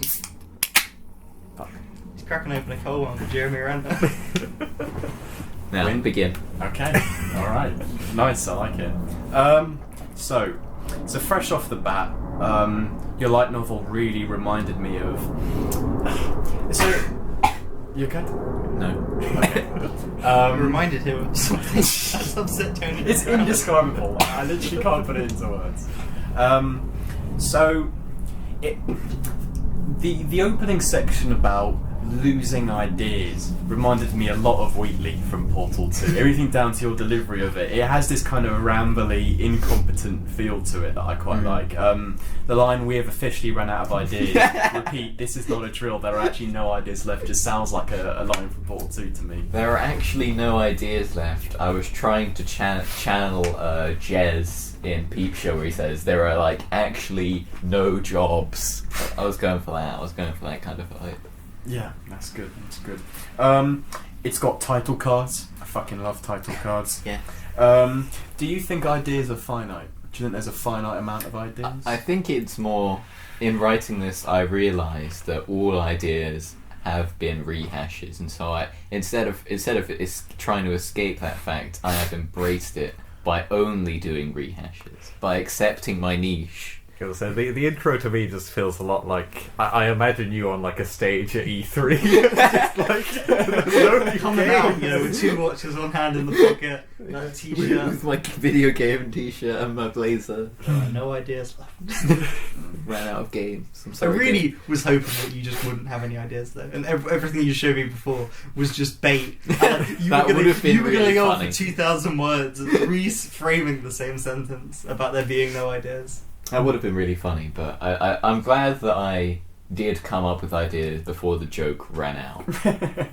But the joke would have run out, then you could have kept doing it, and then it would have become funny again. Yeah, of course. That's how the cycle goes. The other thing that I wanted to bring up, I think Tony and Johnny did this particularly well. They brought like an element of sort of physicality and actually kind of the way that you both read out your stories was really, really, really well executed. And I think Harry did have some of that as well. But it was mainly when people exactly it was mainly when people came along and read the extracts that you wrote more than anything. But I think Tony did a really good job making. I'm not saying that your light novel was dull. I don't think it was at all. But the fact that you kind of, I think I'm comparing it more to. I remember when you did the narration for my. For in layman's terms, and it was just the most boring stuff I have ever heard. And just hearing you narrate your light novel, you put like a lot more kind of energy into it, which was really like, I liked. I'm worried that I got too excited and spoke too quickly, though. I feel like that happens. Yeah, I think that's just a regular thing. I know when I read out my light novels in the past, I almost got a bit. I wouldn't say overexcited, but I guess I did kind of get into the moment and just start reading the lines at like 500 miles per hour. And, I just forget to breathe. But that does make the intermission sips really funny, though. They were great. They were really good. We had a rest to stretch and drink. Drink Monster Energy. This podcast is brought to you by Monster Energy. Unleash the Beast. Audible, Jonno. you can listen to the new audiobook, Tony drinking Monster Energy now. Buy 3 cans and then you get the code that allows you to add white phosphorus to the DGA podcast. Jesus Christ. It is them that does the Call of Duty stuff, right? Yeah. Mountain Dew. Double XP for committing war crimes. Yeah. So I think your performance was really, really up to par. Thank you. No problem. I like the alternate version of Infinity War and Endgame where you have Thanos redistributing the wealth. I think that's fucking genius. Yeah. I think you probably have my favourite jokes in the entire light novel. I think yours was the funniest of the 3. That's what I'm going for. Okay, well you got that for sure.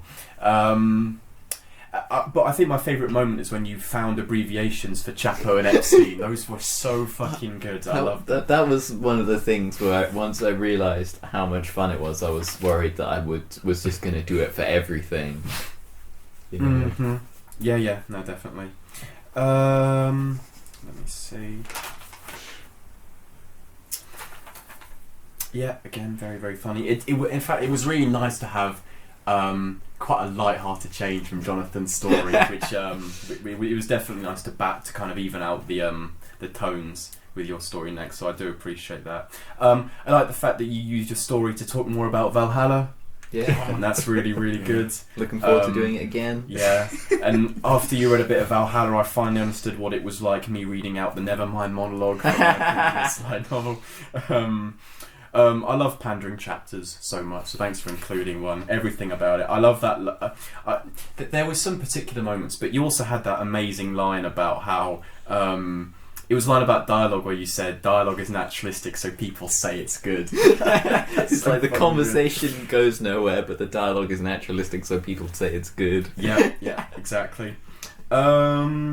I love your music choice as well. The song is not called Polly Wants a Cracker, by the way. That did kind of irritate me a little bit. Oh. Yeah. He lost 4 awards for that too.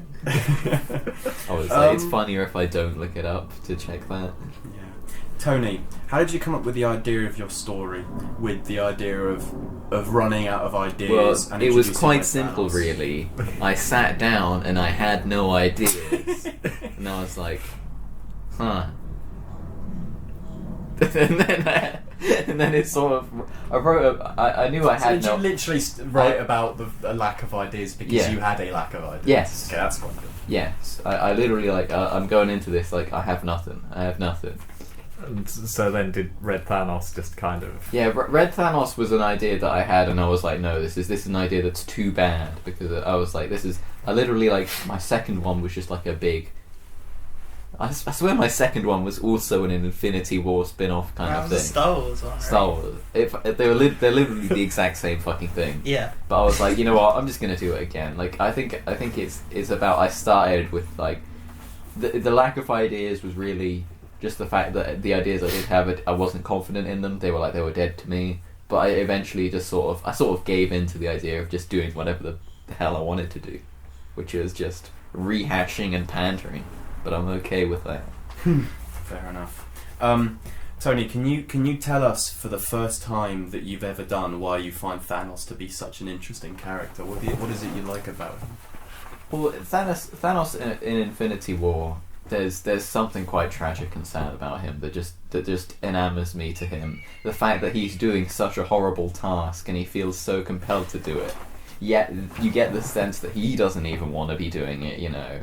But he is driven by such a sense of duty, and other people just you know, they don't really compare in terms of drive to Thanos. But I also like the idea that I don't like the idea that he is mad. I mean, maybe he is, but I prefer the idea that he is just doing what he thinks needs to be done. I'm enjoying the idea of like one of those motivational posters, but it's like instead of the kitten hanging off the branch, it's Thanos, and then there's just the tagline "Kill half the universe" instead of like hanging there.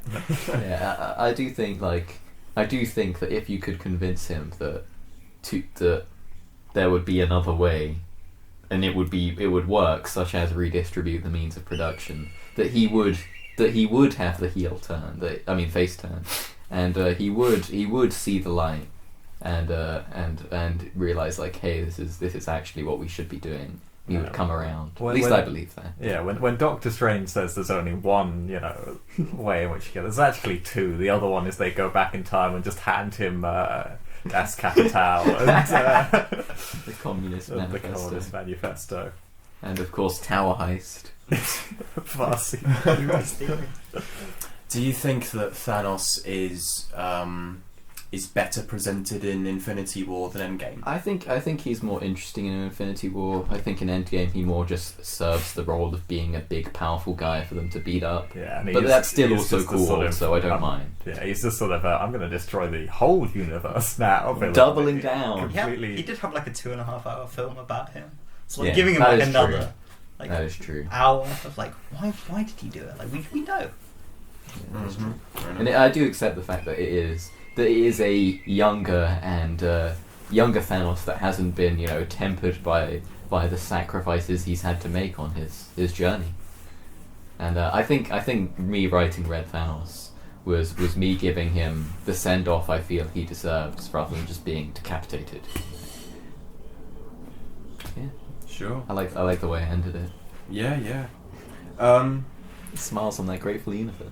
Tony, why do you like writing in an anthology format so much? I think I just have a short attention span, and so I think in this one, I mastered the art of only writing what was interesting to me, and so it felt easy to write in that sense, because a lot of the previous ones I was like, okay, I want to write this big story, and I'd be looking forward to the ending. And I'd be like, okay, at the beginning the idea is good, but it would sort of sag in the middle, where I'm like, okay, I'm just kind of doing this for the sake of doing this. But with this one, I was like, actually, what if when I get to the boring bits, I just don't write them? I just skip ahead. And so that's how Red Thanos just goes from very quickly and then there was a big fight, and it was just entertaining myself, really.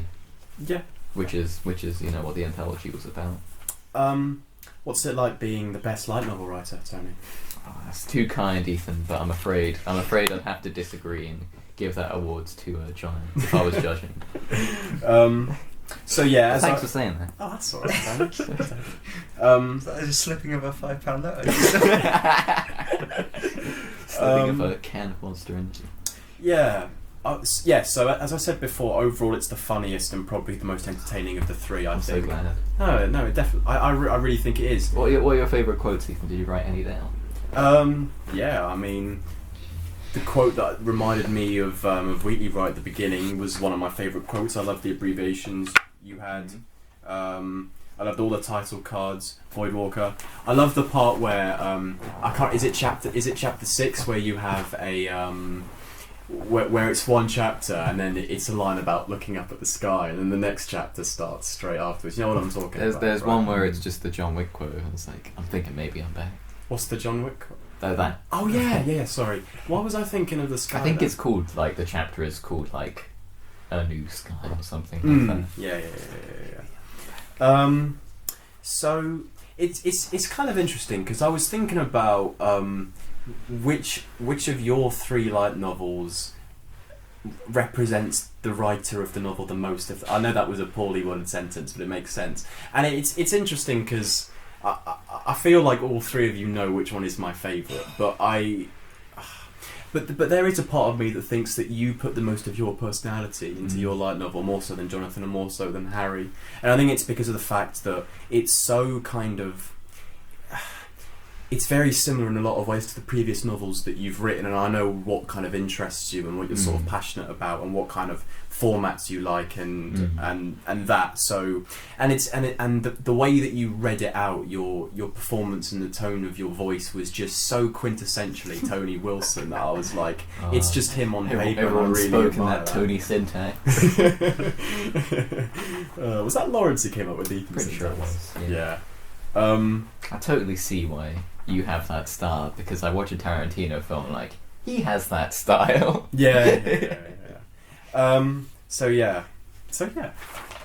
Really good job. Thank you. Right. Oh boy, Mine second place.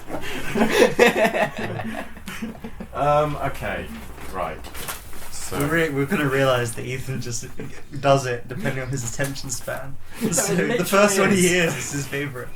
we have to just stop making Jonathan go first when I'm judging. I should just try and undercut him. He only wrote like 30 words less than Hey, next time we'll write one together. We'll team up. Russia and the Middle East have teamed up. That'll be us. So, yeah, with the first one, I didn't feel like I particularly... I don't know, with that one it was very much you came up with a lot of the awards as you listened to my one. The only book I've written that I think is good is my Sonic one. The Sonic one was very, very I would. That should have won that year. I would have That's given the only it, one on mine I think Sonic, should have won. Yeah.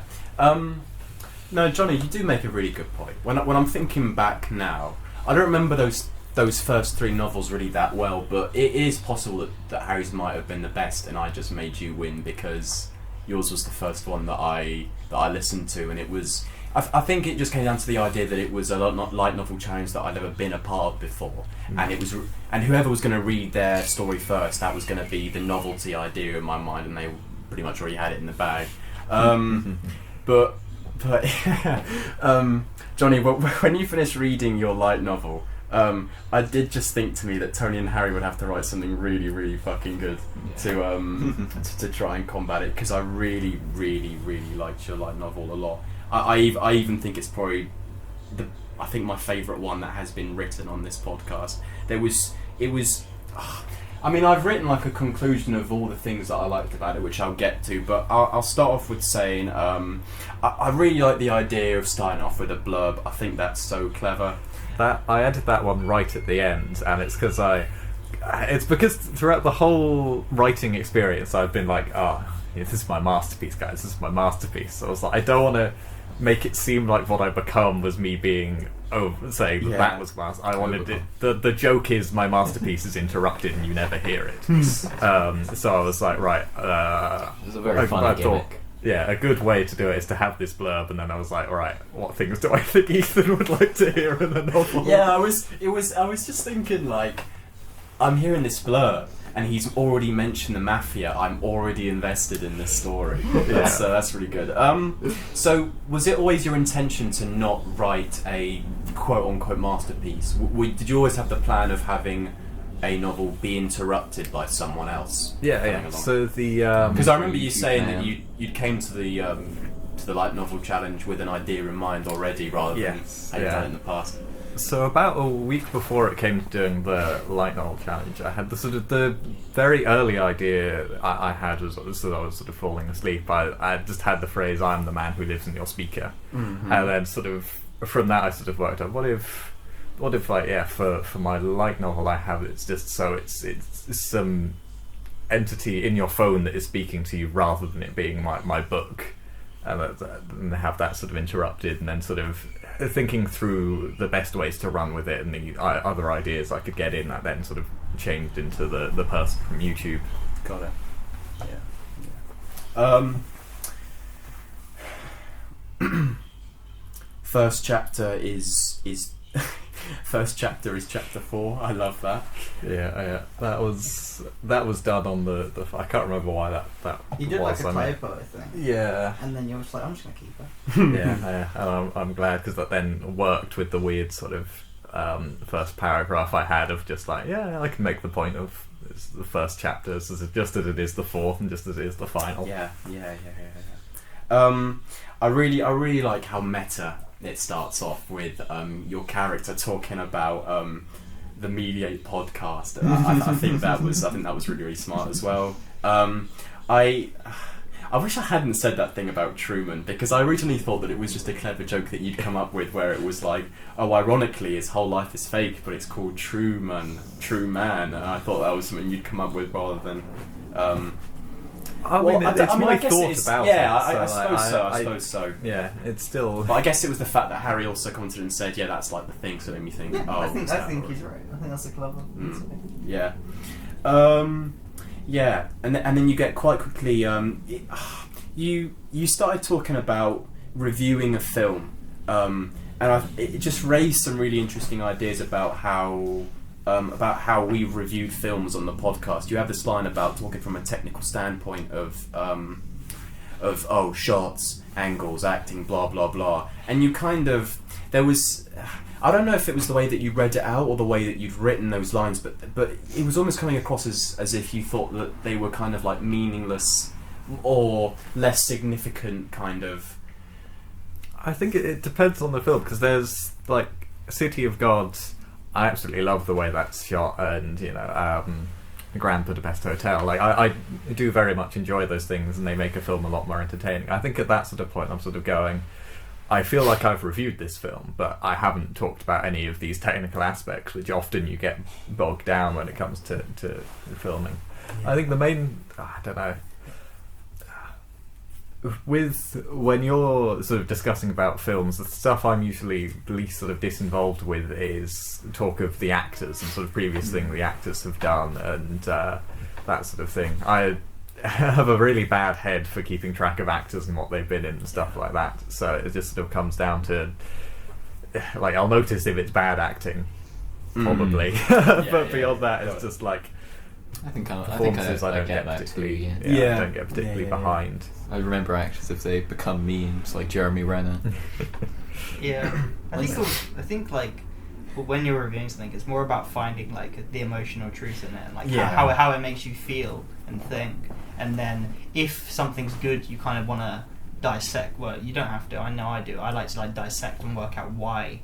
Like, and if you don't like something, you also want to think why. And you're like, is it because it cut too quick and it didn't give me time to think, or But I feel like just going in with like a robot analysis of like, this camera angle is good, therefore I raise my score 7.4 times more.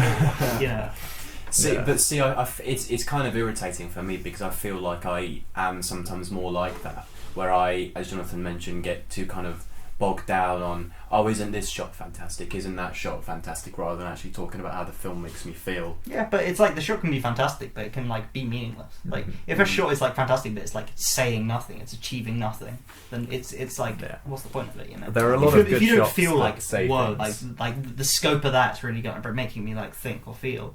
It's Yeah, kind of but then pointless. but judging by that, you'd have to say that every shot in a film makes you feel that, and of course, not every shot will, because there will be a lot of menial shots, Yeah. if that makes sense. I mean, nothing should be meaningless. There should be no shot that just does nothing. If you're watching something and there's just a shot of like, I don't know, a bug, and it's saying it's a sci-fi film. There's nothing to do with bugs, but there's just a shot of a bug flying around for 10 minutes, and it's got nothing to do. Yeah, but that's like most David Lynch films, though. Yeah, but I feel like David Lynch is trying to say something. It's just trying to find out what he's trying to say, and that's why Sure. people like David Sure, Lynch, sure. right? Yeah, I feel like I do like technical analysis of things and like just aesthetic for the sake of aesthetic things.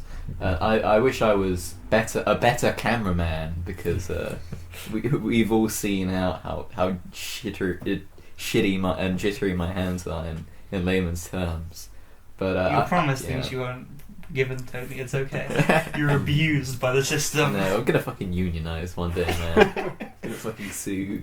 I don't know. I feel like there is something to be said about like understanding like the different techniques and like actual words for shots between it. And it's like, this shot is cool.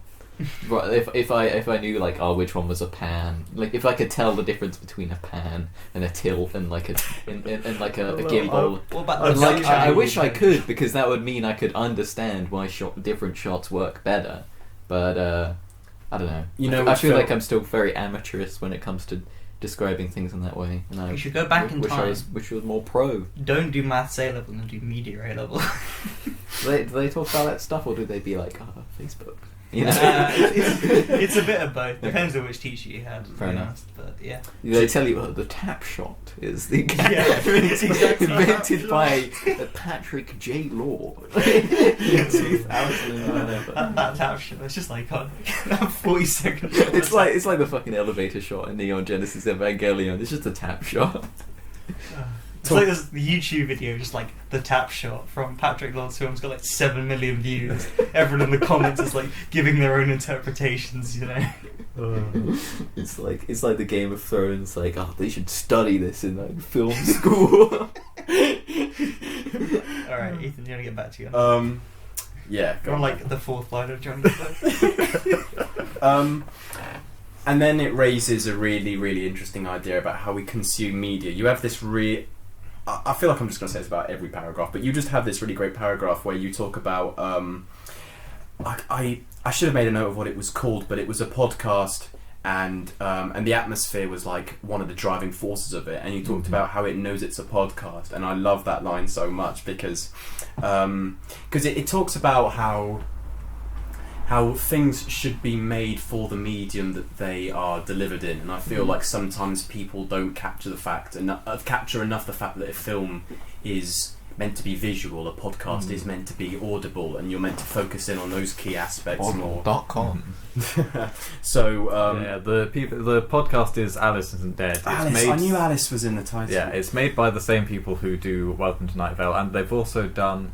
Well, there's two writers who do Welcome to Night Vale. One of them did Alice Isn't Dead, and the other one did the relaxation cassettes, which I listened to the first one. That's another one that understands it's a auditory medium, so you're listening to this sort of relaxation cassette, but I think the idea is it's sort of distributed in a sort of post-apocalyptic kind of bunker type thing, and so you begin to learn about this world through the relaxation cassettes and what it tells you to ignore and stuff like that. Sure. But I haven't really fully explored that one. But yeah, that sounds really interesting though. Can I ask you a question, Johnny? Yeah. Like, was it partially inspired by the Lindsay Ellis video on YouTube and Manufactured Authenticity?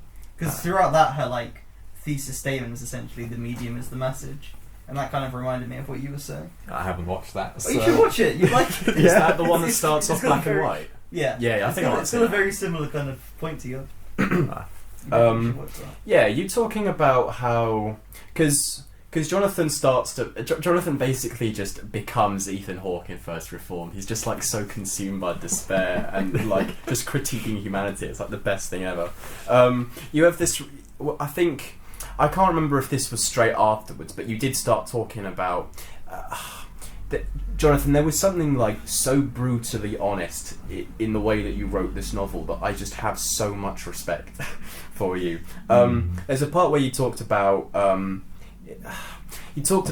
of sort of being almost addicted to entertainment or being addicted to a product being fed to you by a corporation, and these corporations could have questionable ethics, but we kind of turn a blind eye to it because we love the products they sell so much, and I think that's so truthful, you know. We love mass-marketed films such as Infinity War, you know.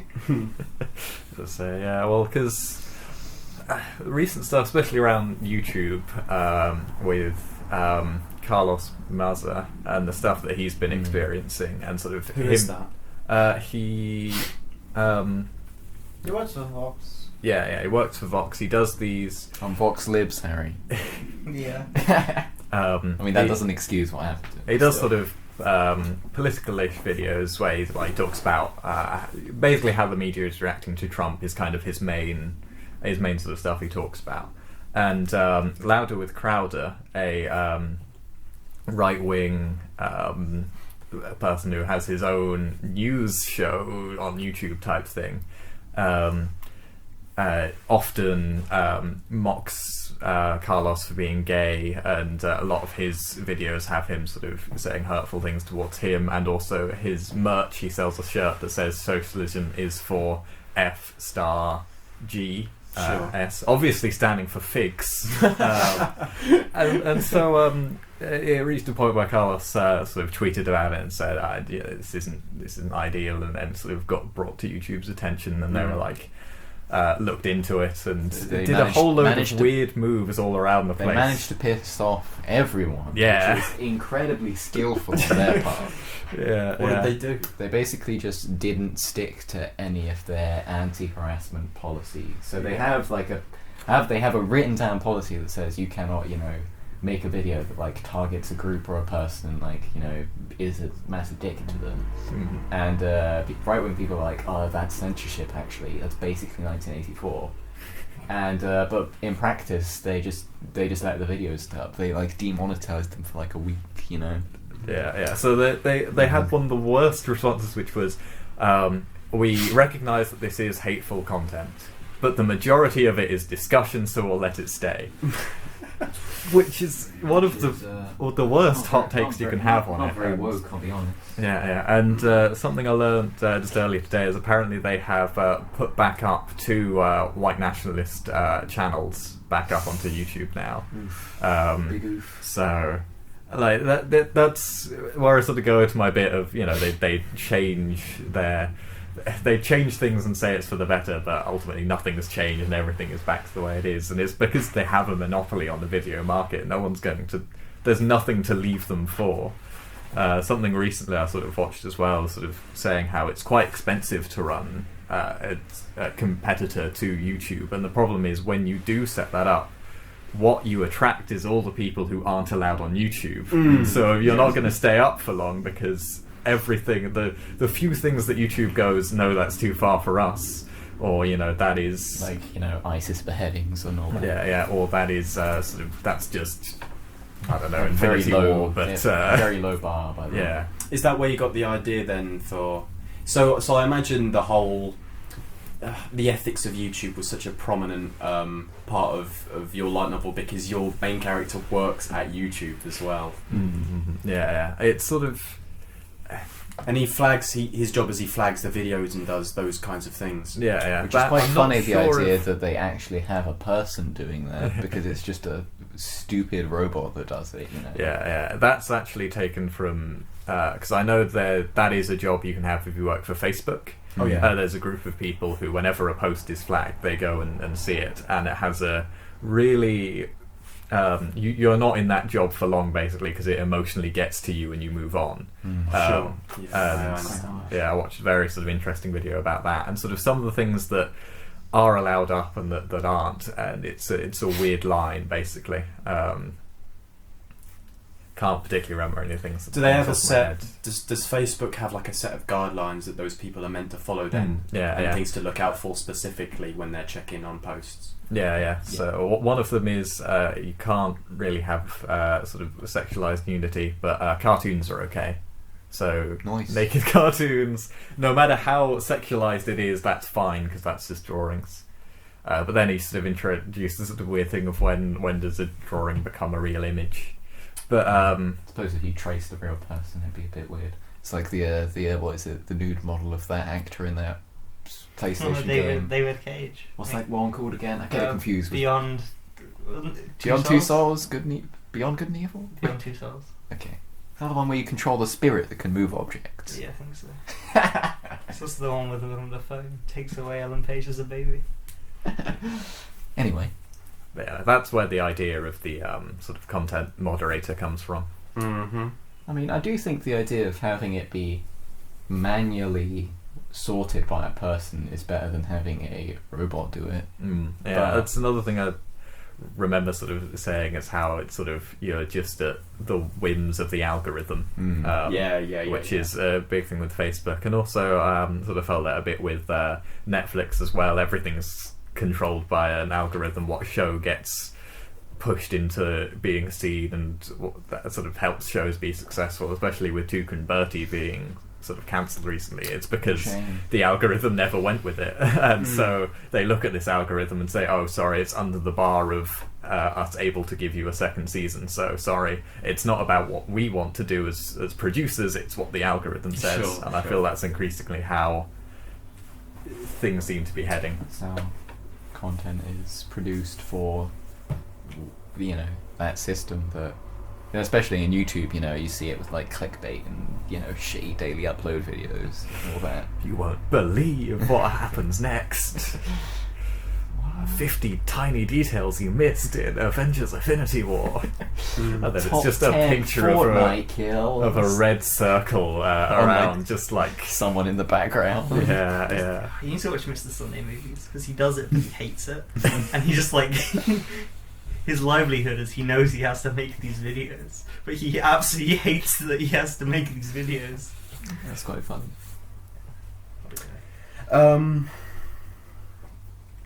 Then you started talking about hitting home the idea of feeling like you've been taught a message without fully knowing what it is, which I found super interesting, and I feel like again that kind of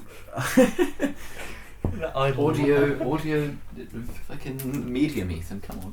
Tony did a weird walk. We laughed. Thank you. A wee video description now.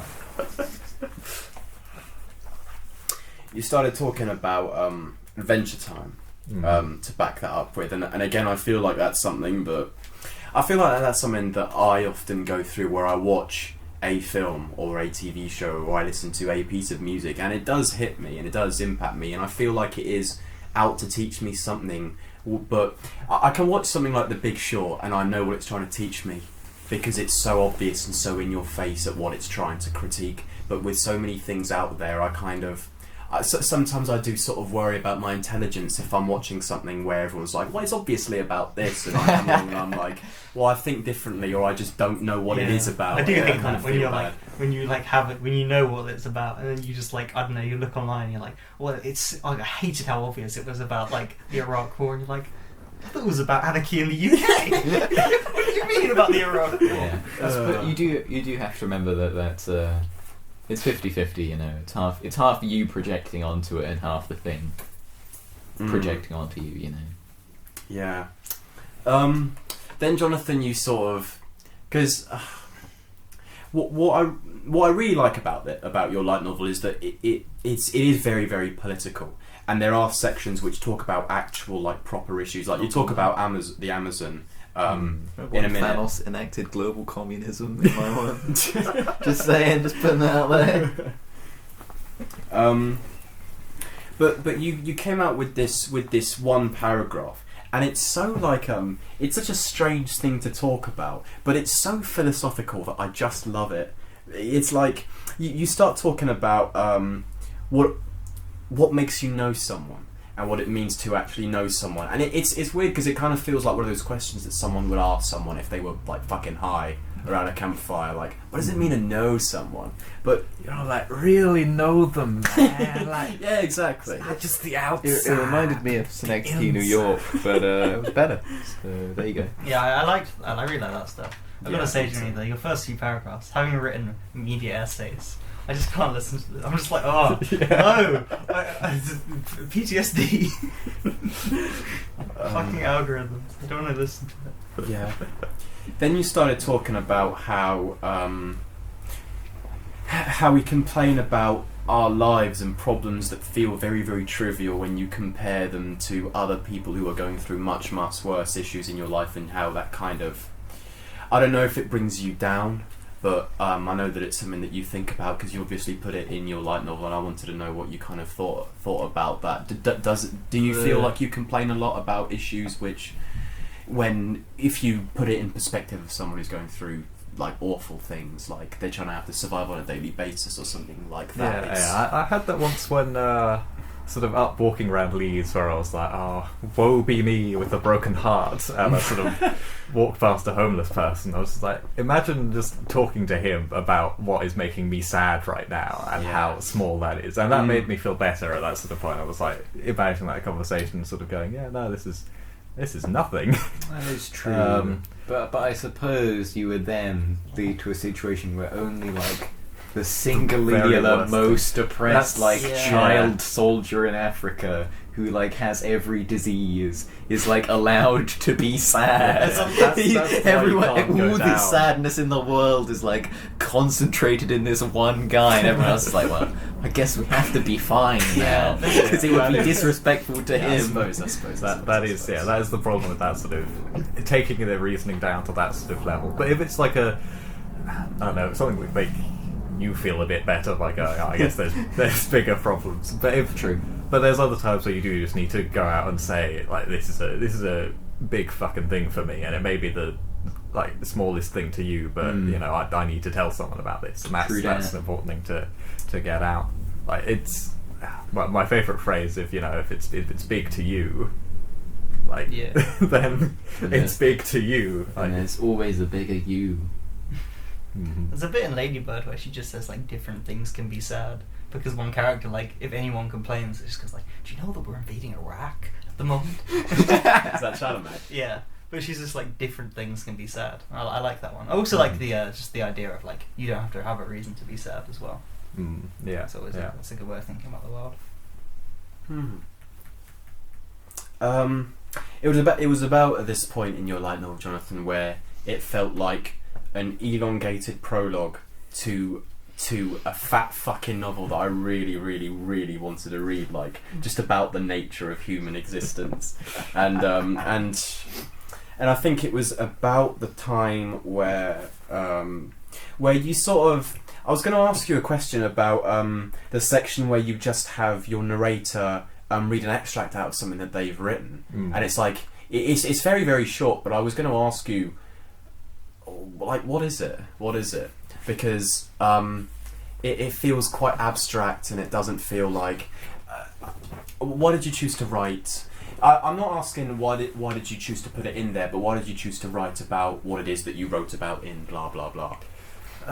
It's because when sort of running through, in sort of weeks coming up to writing this, when running through his sort of monologue in my head, and sort of coming up with ideas of how to turn just an idea of someone interrupts the podcast into actually a short story length thing. An easy way to just like build it out was, I'll just have him read a bit of a story, and one that he tried to write, and so that's how I sort of initially came up with that idea. But it's sort of, well, it's me getting some of my weird sort of descriptions that I like enjoy trying to do in something that was like entirely dialogue. So it was me sort of wanting to get some description into a section, all before it sort of leads into a bit where a man is going to tell these three children an uplifting story whilst they're sitting in the ruins of the world. Yeah.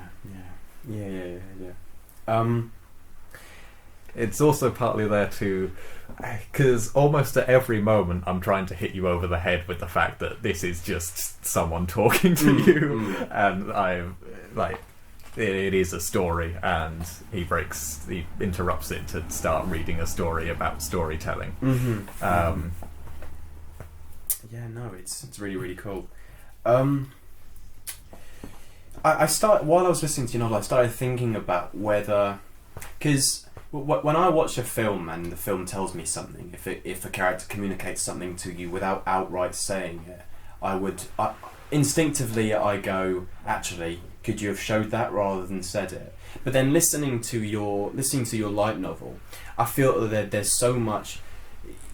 You say things so bluntly in it, and it's not like I don't know if you're trying to embed that much beneath the lines. You are just saying what you think and what you feel, and I feel like it's not the kind of it's not something that I would normally latch onto, because I definitely prefer minimalism and subtlety over just being loud and just telling you full on how you feel. But I think it really works with your novel. I do like things with subtlety, but I think what helps with this one is that it's knowingly unsubtle. Like he knows he is just, or they know they are just like shouting at you basically, and that's the whole sort of point of it. And there's the bit where they lament that they can't be more subtle about it, but it's kind of part of it, and part of the reason for why everything is sort of unsubtle is because it's this feeling of everything is not going the way it should be going, and why should we be whispering that that's not how we want it to be? We should be shouting this isn't what we want. Yeah. You talked about hang on, just give me 1 second really quickly.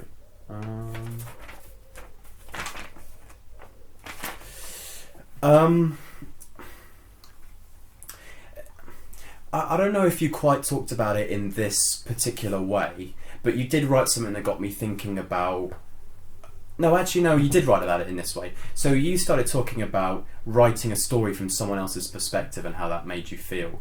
And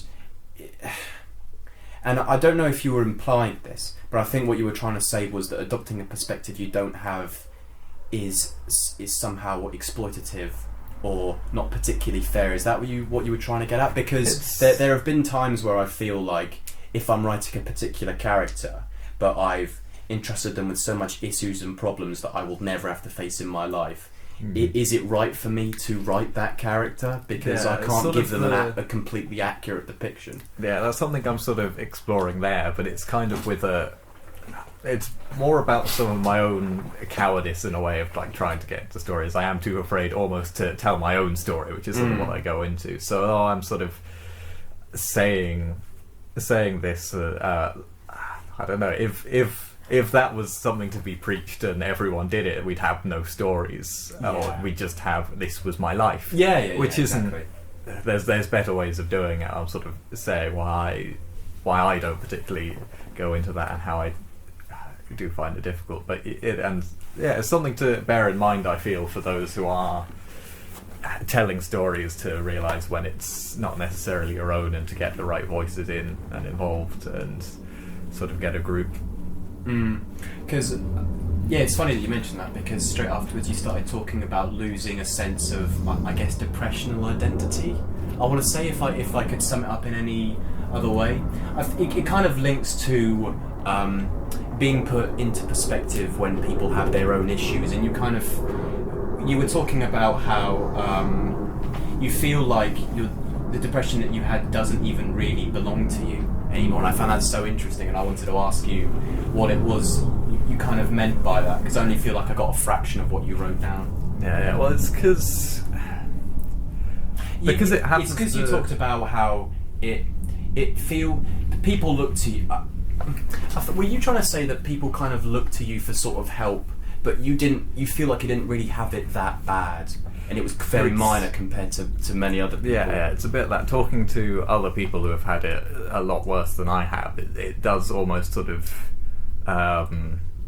what's the way, it belittles it to myself, but it was still a big part of my life. But then sort of another thing I go into is, because there is a stigma around it, I feel a sort of slight pressure to say the right thing about it, basically. As it's something that so many other people have to go through as well. I want to say the right thing about it to anyone who might be listening, going through those sorts of things, or when I'm storytelling, or when I'm just talking with the people around me. And do you feel like it's sometimes difficult to do that because there is such a large range of what depression can mean to some people, and they'll think, oh, this is what you're saying it is, and it's not like that for me. I don't want to go out there and say, oh well, this is what it was to me, and then people go, oh, that's what it's like for everyone else. Which is so back in school when I did that presentation with two other people, going through our experiences, it felt good to have us three there with these different points of view telling everyone about it, because that gave this sort of, because that implies it's not the same for everyone.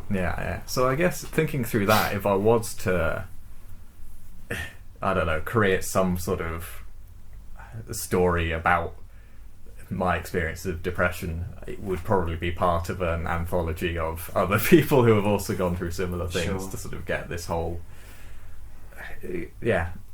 show its sort of different impacts and try and get, I don't know, because another thing I sort of mentioned there is this sort of idea of the average life or the average experience, and how, I don't know, if you boil everything down to the average, it's just going to be the same thing, and that's not a story, the average person. You do need the sort of the extremes and the differences, but in terms of understanding, I don't know, it's a whole interesting thing. I think a lot of so that was sort of just a sort of rough idea, and I didn't entirely know how to go into it, but I sort of just sort of brought it up and thought, this is an interesting thing. And then sort of when I thought of that sentence of, there are times I feel I don't even own my own depression, I was like, that's a cool sentence, and is also that is something I feel from time to time. No, I understand. You then started talking about probably the most interesting and just least boring take on a Priestley screenplay that I have ever heard, where you said something along the lines of Priestley doesn't have this power in the real world, but in the play he controls the end. And I love that line in your novel so much, because it really chimes with me what I love about writing, where in the real world you're very, very often you are governed by forces completely out of your control, and things just happen to you. And I think that the appeal of writing a story is you get to control the direction of that, and there's something immensely satisfying about writing characters that you have complete control over, and they can be in really shit situations, and they can come out really, really well, and there's something really, really great about writing that you don't get in the real world. You can make the ultimate straw man and then pummel it and feel good about yourself. And that's part of the story that he reads and then sort of talks about sort of what the ending is, and just how it's people who can control an end in the story at the end of the world where they could control nothing. It's that sort of pointing out that you control everything in your own novel.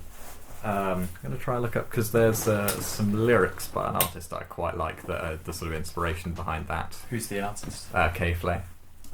Oh yeah, I think you've recommended me some of their stuff before. They sound familiar. They did in the episode of BoJack Horseman, Stupid Piece of Shit, whenever it sort of goes into the different art style and his sort of very sort of intrusive and depressive thoughts, her music is playing in the background. Might take me a while to look it up, because I can't actually remember what the song is called, but the sort of end, it's talking about someone she used to date, and how they were in some way a storyteller or writer or something like that, and so it's sort of talking about that, and then sort of the final line is basically, you should never date the songwriter, because we control how it ends. It's not quite right, it's paraphrased, but it's that sort of moment at the end of sort of talking about a relationship that didn't work, and how they had the sort of some of the power, and then it sort of ends with, well, this is a story I can tell now, and I get to choose how it ends. But that's sort of where that kind of comes from. You are the master of my time. Do I fucking love that line? That is a good fucking line.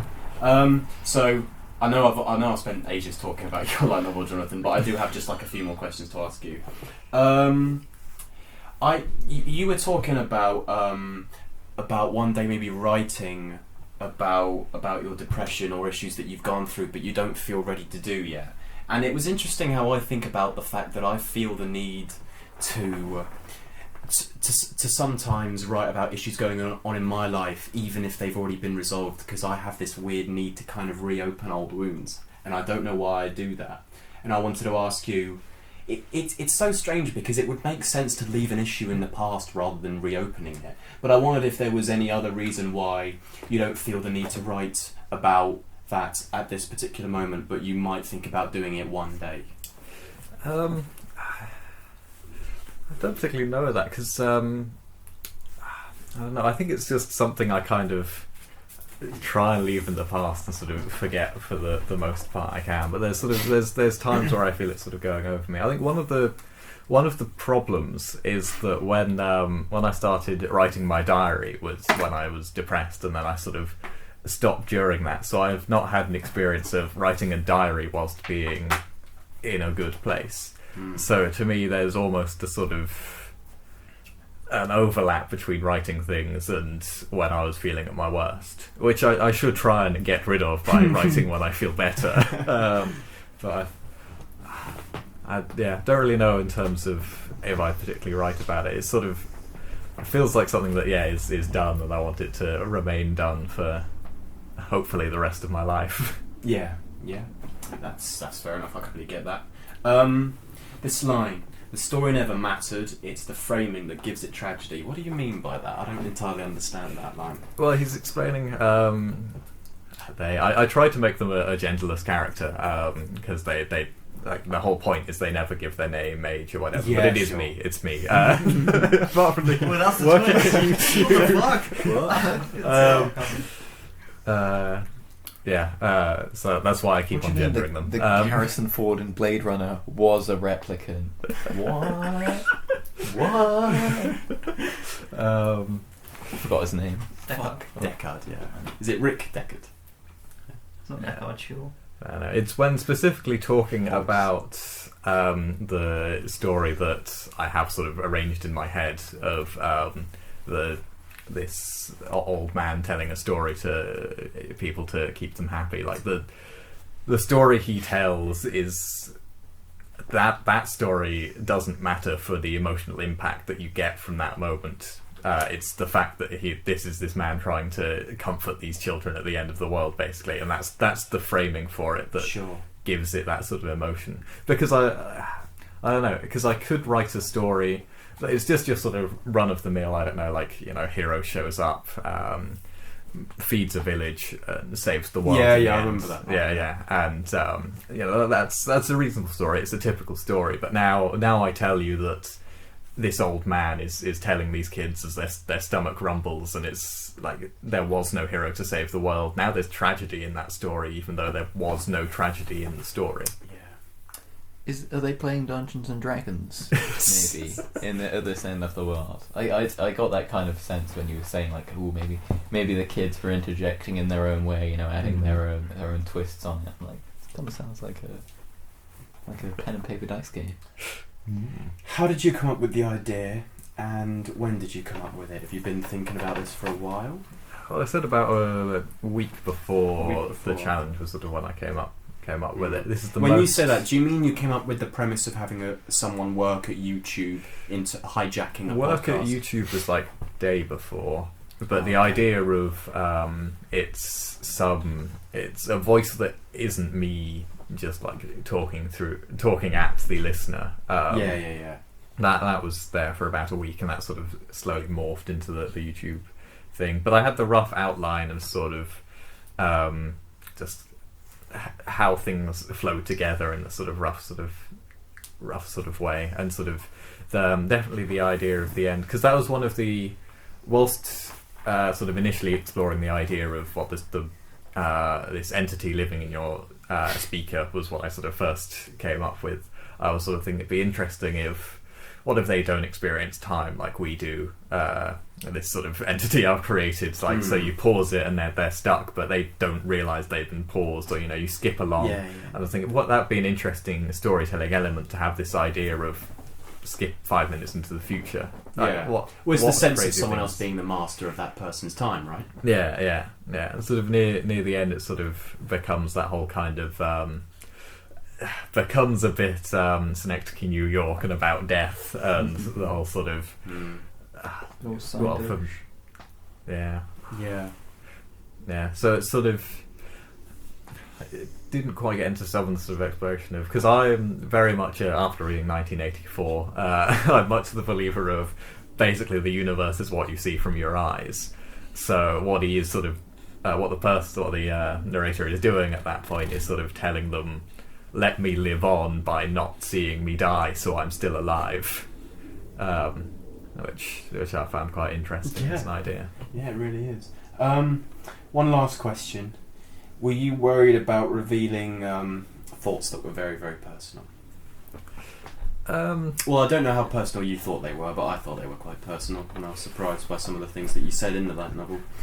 Yeah. So there was a bit of that, but then this is where, because I feel like Tony is the one who has managed to push in with your Not with the third one. Yeah. I think it was your third one. The sort of Not the me running out of ideas one. That was the third one.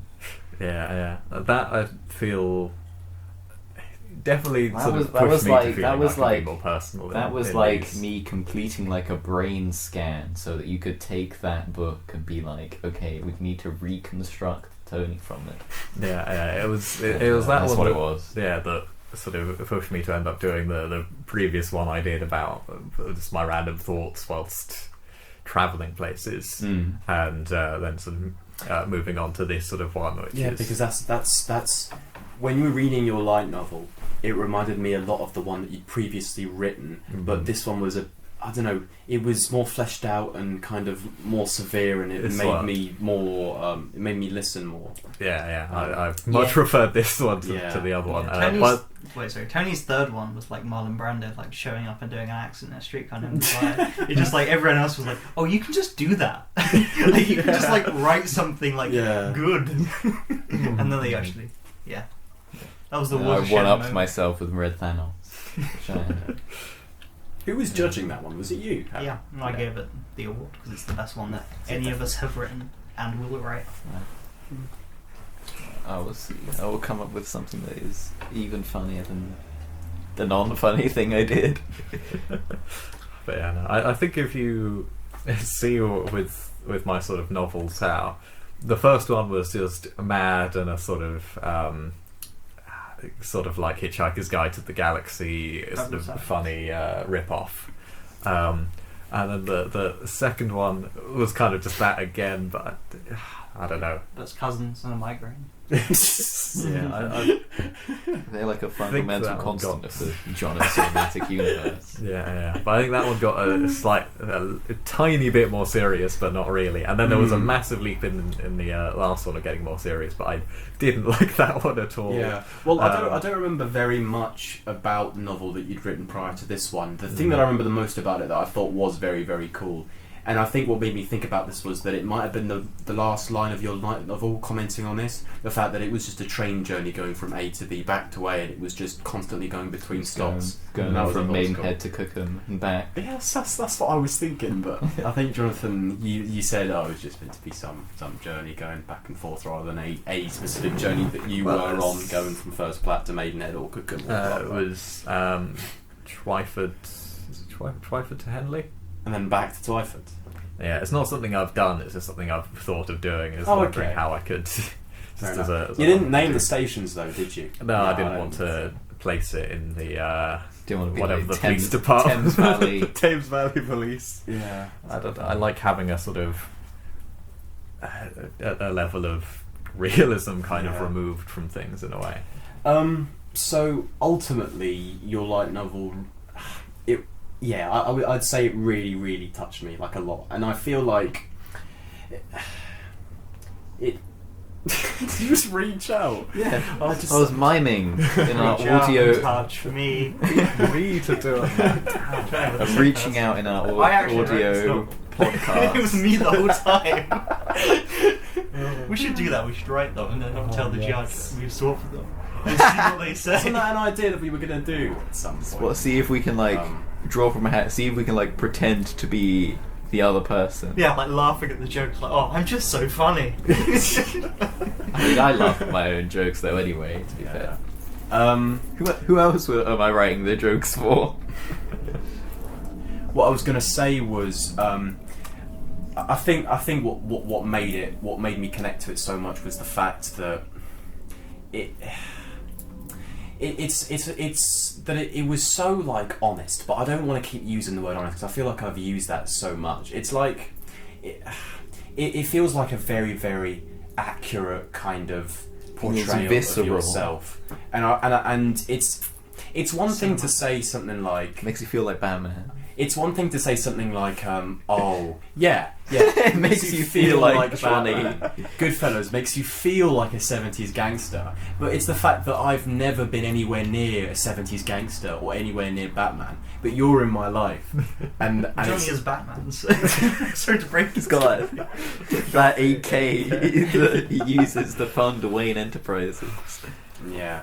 So the fact that I know you very well and you are an important part of my life makes me believe the honesty of it even more.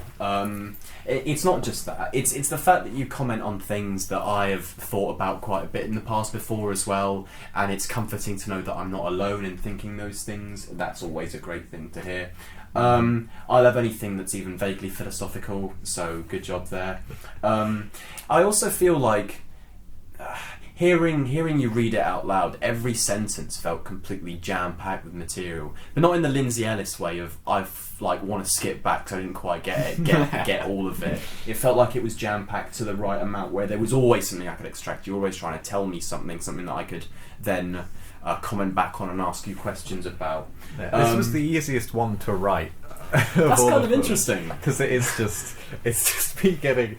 Yeah, it's just me writing down my thoughts. Because in the previous one of going between two places, I was trying to remember some thoughts I had vaguely, and this is why. And also, it helped when I sort of went home and just spent 2 hours just writing this one. Cause, yeah. It was much easier to be on my own. I'll tell you what. Through. The fact that you wrote this, I don't mind that you went home. Yeah, whatever. You can just stop. When I'm judging, you can just do light novels in your own home from now. You don't have to come and hang out with us. It does remind me of one time where I saw Ethan's notes for a script writing process, and it was just someone's internal monologue, but written out using punctuation marks and capital letters, it was like a dialogue, like someone speaking to themselves. Yeah, written down. It reminded me of that, and it's kind of weird. Yeah, I don't know what this is like to read because it's sort of there to be listened to.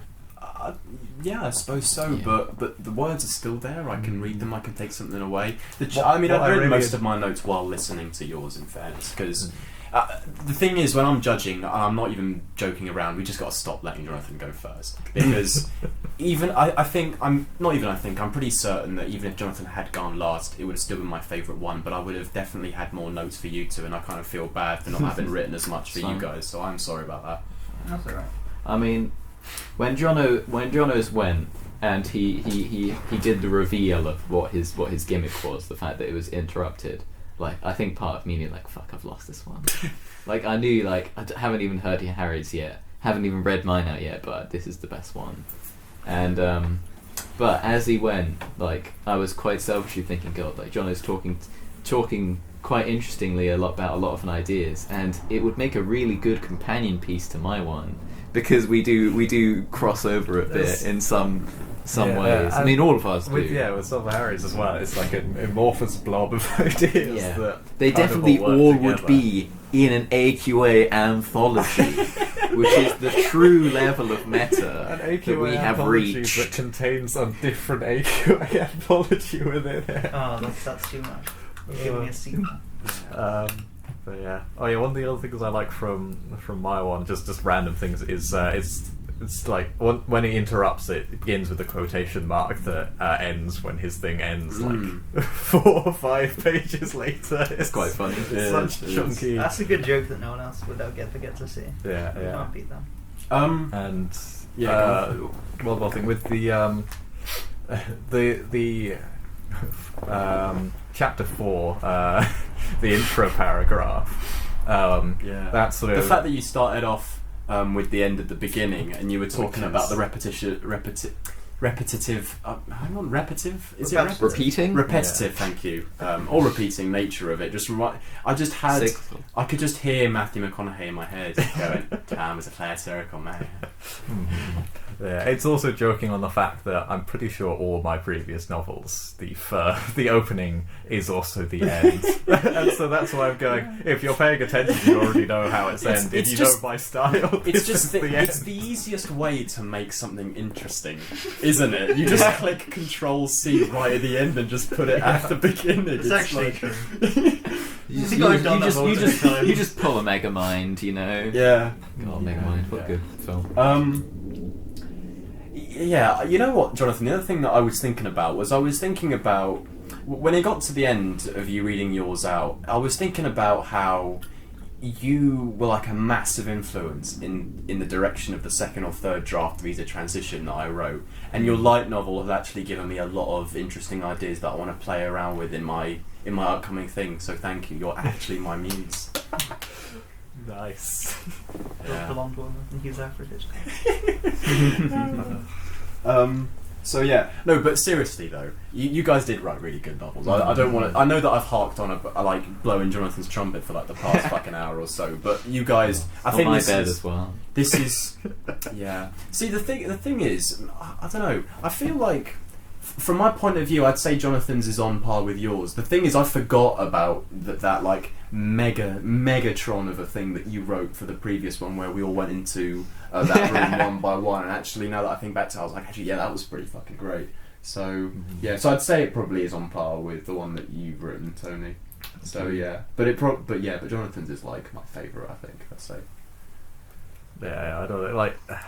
I mean, the the third one was a bit harder to write, but this one was a lot easier just because I decided to, to just have fun with it is probably the best thing. Yeah, but surely what made yours so difficult, as in the quote-unquote best one, was because the formatting must have taken ages. You had like a had to fucking learn some arcane software to create that profile. There's bits that don't get seen in that previous one. But yeah, that's quite funny. I just deleted those bits. Just threw them in the bin like Harry's secret one. I'm the only person I think out of the three of us that's seen almost everything in that third one because I was judging. It's kind of like I wanted to see everything you'd written. It's like what Jonno said when he mentioned the idea that you leave something out. Like I wanted to keep that like the feeling that it was just like a maze, that there would be things you never see in it. Let's just review Tony's third book. Yeah, because that's like without that third book, I doubt I would have come up with the idea for this one. The third book like just has changed the direction that these go in. Yeah. It's quite funny because I feel like I see the fact that it's made an influence on everyone else's, and yet after writing it, I sort of have made a return to form of my second and first ones. Yeah, that's what I was thinking, because when I heard Jonathan's, the one that he'd written now, there was something that felt so original and unique about it, and then I wanted to hear something similar to what you'd written, but what you'd done is you'd kind of gone back to your old roots where you did anthology stories, and it was filled with a ton of references, and it didn't feel quite as original as something like Jonathan's. I suppose it's about finding that balance of pushing yourself and doing things that motivate you. Yeah, and, but that is definitely true. When we first started out writing these novels, they were all like, we were all just pissing about trying to make funny things, right? And now we've got Jonathan talking about the forest fires in the Amazon and all sorts of other more. We've just gotten more serious over time, haven't we? Yeah, I mean, I think.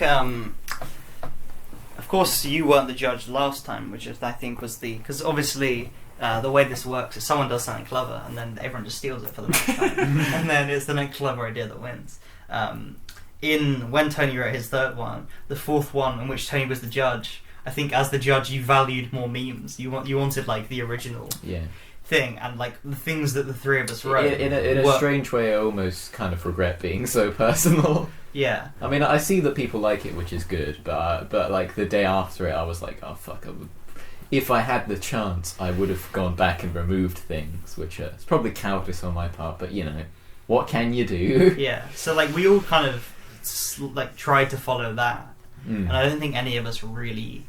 I think that's probably the weakest write-off, actually, the one after you wrote that, because we were all kind of trying to get what you got, and we kind of failed. Whereas I feel like with this one and Johnny's, he's kind of come the closest to what you did with your third one, in kind of attempting to kind of capture that. But I think it kind of depends on what you value as a judge. Yeah. Like, if you were the judge, Tony, and obviously this is completely theoretical, you would have picked your own one because that's kind of what you were looking for in it. And Ethan, because he kind of wrote for the last one, he was obviously always going to pick Johnny's. And I genuinely, if I was the judge, I genuinely wouldn't know, because the two you wrote were so radically different. I could make an argument in my head for either of them. Well, for this year. Yeah, this year's. Yeah. Like this year's, like I think Johnny's is better, but I do like yours more, Tony. So it's almost like they're so kind of. Yeah, I do think with the serious kind of bent, I like to think I'm trying to like not be subtle about it, because it is literally Red Thanos appears and his goal is to enact universal communism. Yeah, it's not all jokes. But I do think there's some kind of through line there that I'm trying to match the memes with like some actual idea of what I was representing in the third one. You know. And you were also low-key admitting that Thanos was wrong. Because redistributing the means of it's not a problem with overpopulation. It's a problem. Yeah, it's not a problem with entropy. It's Gamora makes the argument that a problem of distribution will destroy the world faster than a problem of entropy. And Thanos is like, I Steel Man Thanos, obviously. I Infinity Gauntlet Thanos, and he agrees with me, and Gamora. While I'm talking about mine, I also want to point out the way I wrote them with the fact that I had no ideas was that I would write the intro of things and then I would just like especially with the third one, it was like a non-linear story that was all over the place, that I wrote like the first 3 paragraphs which were like completely unrelated nonsense, and then had to work backwards to create a story that had fit what I had just wrote, which was quite funny. Quite funny. If you wanted to win, Tony, for when I'm judging, you've just got to write something that will ruin my day. I don't know. I suppose I wanted to be a bit more optimistic, I guess. Yeah, of course. I know. God, a maximum pandering chapter. Should we just let's just like prolong this podcast by just talking about random shit. Can we talk about the way that... I'm going to suggest... I genuinely don't. No, you know what? I'm just going to say, can we have that argument that I wanted to have, but we got kicked. What's going on? I don't want to talk about mine too much, because I feel like we have, and it's not that interesting. But the one thing I'll say is, read Watchmen, because if you want a story that can only be told in the medium it was written for, Watchmen is the perfect one. And also, look up the pages of the first page of notes Alan Moore wrote for Dave Gibbons for page 1 of Watchmen, because like if you want to know what I was trying to do with that chapter, like you should see what fucking comic writers have to write out for the artist. It is insane the depth they have to go into to get their ideas across. Yeah, that was because that was something I hadn't really thought about before you sort of brought it up. Because it is a very boring chapter that I regret writing. Yeah. But like, what was the graphic novel that you made me read the foreword of? Do you remember? It was set in a V for bar. Vendetta. That's not what you're talking about here. No. I mean like the first page of Watchmen, which is completely dialogueless, and there's like 8 panels maybe. If you look at the like 3 pages of notes that the writer wrote out for the artist, like as the inspiration for that, it is insane. What you mean, like guidelines? And yeah. But they physically write it out and then give it to the artist to kind of get and there. they have to draw from what they've been told. But like when you read like the depth he goes into of like how the shadow should look and stuff. I didn't know that's how it worked. I thought that it was. Yeah. I thought that the way that it worked is you have a writer who writes the dialogue, and then someone just comes along and takes the dialogue. But there are and hacks. just draws. But like I think the true kind of truly like talented people, and like comics is definitely a 2-person endeavor. Like they work together. 3-person, you need a colorist as well. Yeah, I mean sometimes. Obviously, a lot more people than 2 people make comics. But like when they like really work together, you can get that. But then like seeing just like the depth that the fucking writers go into, it is insane. So I'd recommend looking up some of Alan Moore's notes. Alan Moore is insane, by the way. Like He worships like a sun god. It's a It's whole quite thing. funny. He wrote these 3 books called Jerusalem that are about this long. Is the Are each of them is the about second that one Athens and the other one like New York or whatever? I wish they're just called Jerusalem, Volume 1, 2, and 3. And if you try and get them out of the library, it's all one book. And I was just curious to see how many people had got it out, because obviously I have access to these kind of records. Did that? And look, one guy has been trying to read Jerusalem for 3 years. Like he gets it out every 2 weeks. He just keeps renewing it. It's very funny. Is that the guy who we see walking back and forth each day from the library? No, all right. Well, I was gonna say as well earlier when we were talking about things that fit the medium is the Halo 5 marketing campaign, which has a better story than Halo 5, of course, of Hunt the Truth, which is an audio podcast, which is about a man who is trying to release the secrets of the Office of Naval Intelligence, like the weird military organization in Halo. And so the podcast is him giving a podcast to his viewers of this is like a fucking what's that crazy guy's name who thinks the frogs are gay? Alex Jones. Alex Jones. He's like an Alex Jones type. Look, the fucking Master Chief was is this, and this, and it's you have to get the podcast by completing this fucking ARG of hacking the mainframe or whatever. It's really cool. It does sound quite cool. All right. Yeah. Random question. We've talked about the best book that's been written in the write-off. What's the worst one that's been written in the write-off? And it's going to be one you can't remember, because that's the side of it being bad. It's got to be. It's funny because this is the one that won for me, but I really, really thought it was trash. I'm sorry. I thought I was quite happy with my first one. I thought my second one was kind of not that great, but the third one I was just what is this shite that I wrote? No, I think it was kind of funny the twist at the end where I changed my mind on it, which is something I very rarely do because obviously I am infallible, as we will agree. You sure it's not because we'd all won once at that one point? It was only natural that I had to come and. Well, it was a take the tie reins. as well. To be fair. Yeah. I think that's probably the weakest write-off we've done in terms of this, because you weren't writing to me. No, I don't know why. I think it was just circumstances. It was a 12-hour one. Oh, I think we only wrote for about 4 hours between us. Yeah. That was probably the weakest. Johnny, what's the worst one? I'm gonna say because I hadn't watched American Psycho before Ethan's first one. To me, that book was just nothing to me. So that one. I did have a lot of references that Jonathan just would never. There were some understand. hyper-specific references just for me in that one. Yeah. So. What was Ethan's second one about? It was Like about phone hacking the phone scam. hacking Phone scam. It was scam. more of the Forgettable same. it was. I quite liked it. Yeah, It was more of the same. Yeah, but I feel like- like that one a lot more. Oh, okay. I mean, That's the first one of Ethan's ones was it's going too fast for my brain to be able to comprehend the audio of what's being said. That would have been the first one. I could have said that one very, very quickly. I think the script I wrote that won should never have won. That was not that good, Johnny. The first one. But we've already had this argument about no one's ever won apart from for what they should have. No one's ever won for what they. No one should have won for what they did. Yeah. Apart from Tony with that one that he. should And apart from definitely Johnny for this one. won. Yeah. Oh, and this one, Jonathan definitely Yeah. won this one. Woo.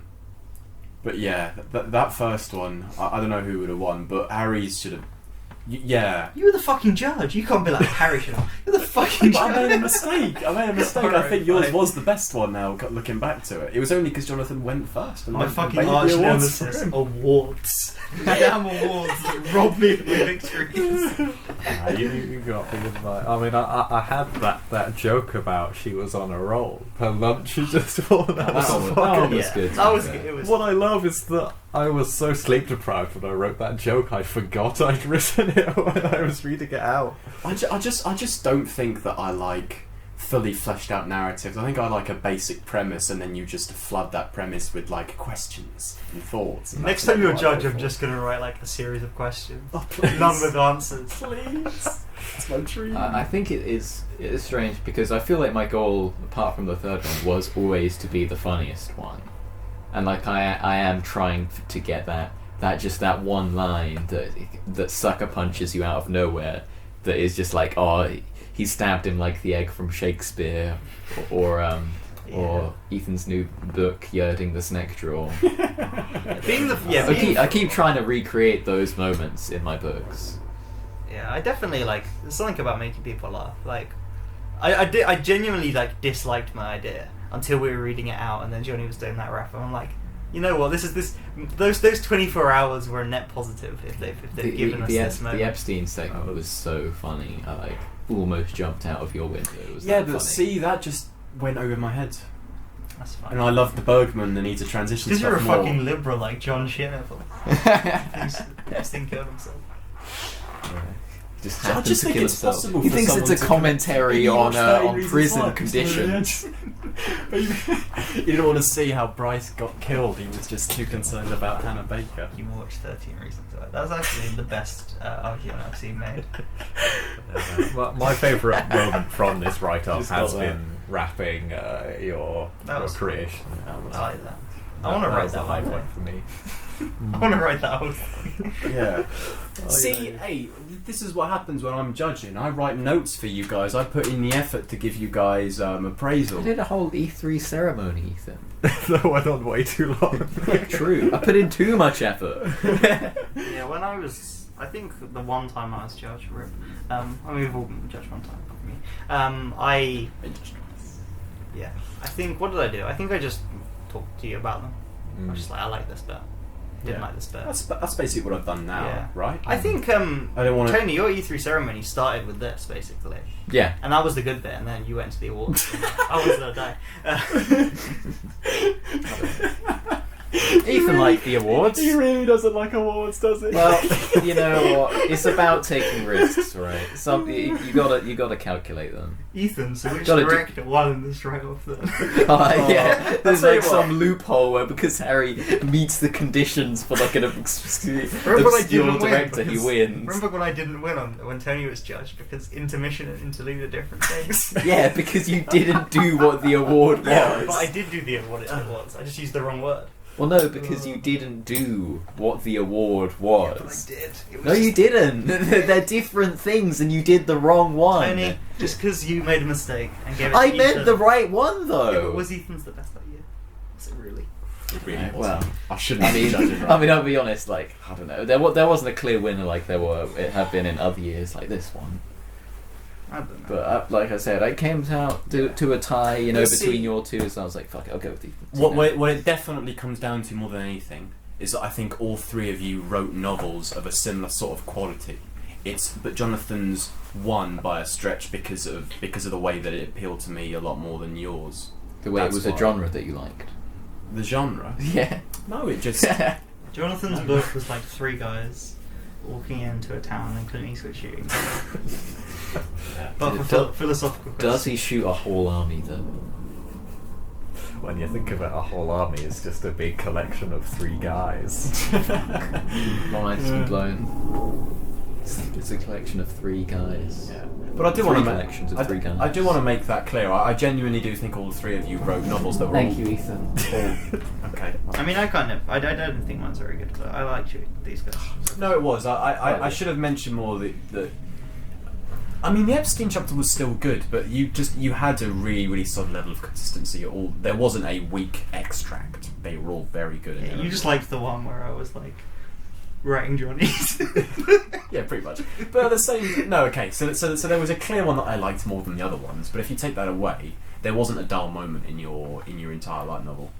Yeah, no, even No, you it's say. all I genuinely think the Epstein segment is like I probably would have said the most funniest one was Harry's, just because the Epstein segment where it's like more and more like contrived ways where they like convince themselves it was a suicide. Dude, the amount of fucking Chapo reading series I've listened to in like the past few months. I could write one of these. I could just write a book of liberal articles defending shitty things. Yeah, It was so funny. Just like, what was it? You say something about like the guard outside. It just like happened. The freak fire at Yeah, the morgue. the morgue. And then It's so funny. The journalist who reported on it just happened to fall out the window. Next day, it's a tragedy. Yeah, that one was so good. But you know what's really good? I- Going to Johnny's this Christmas/summer. I do think that the point of the good thing about awards though is is I like being able to either work for like best one or most funniest one, because most of the time I go for most funniest, or some variation of most funniest / best line. Whereas the third one, I was like going for best one, you know. Yeah, I think awards work if you have best book as an award, and that just wins like 1,000 points. That's the only way awards work. Yeah, but see, I still think that awards can be great because something like Tony's premise of having like an E3 conference was really, really, really clever, I think. But it's boring when you'll have like, oh, best adapted screenplay, best line of dialogue. Ethan. But if you have that, that's a really good idea. 2 times the best book has been chosen, and both of those times we didn't use awards. That's all I'm saying. Yeah, okay, fair enough. But I don't know. I think I would have quite liked the idea of putting that director's thing in, because I would just force Jonathan to pick Ingmar Bergman, because all you have to do is write a masterpiece and not be a shit person. It's the easiest thing. Yeah, I mean, my book was called The Masterpiece. Yeah, I remember when. Do you remember when we were coming up with? Basically, I sent that to all the people in Sheffield, right? And the first person to tell me what they were going to do was Joe Walker, who'd just chosen Ingmar Bergman because he was just like, masterpiece, I can do that, and he just chose the Ingmar Bergman. I remember when you were like, we're going to do the write-up from Sheffield, and then no one did it. What? That's not even true. Everyone sat in a room and like wrote like a page. Yes, that's right. They wrote a page. They submitted an entry, which I still have to read. I'll probably And do went on a night out. Yeah, but I mean, they still submitted something. I'll probably give the award to Ben Sherlock because he wrote like 10 pages and everyone else wrote half a page. So if you're listening, Ben Sherlock, You've already won. congratulations. You won this one. This is a surprise upset. Oh. What a day. Anyway, are we ready to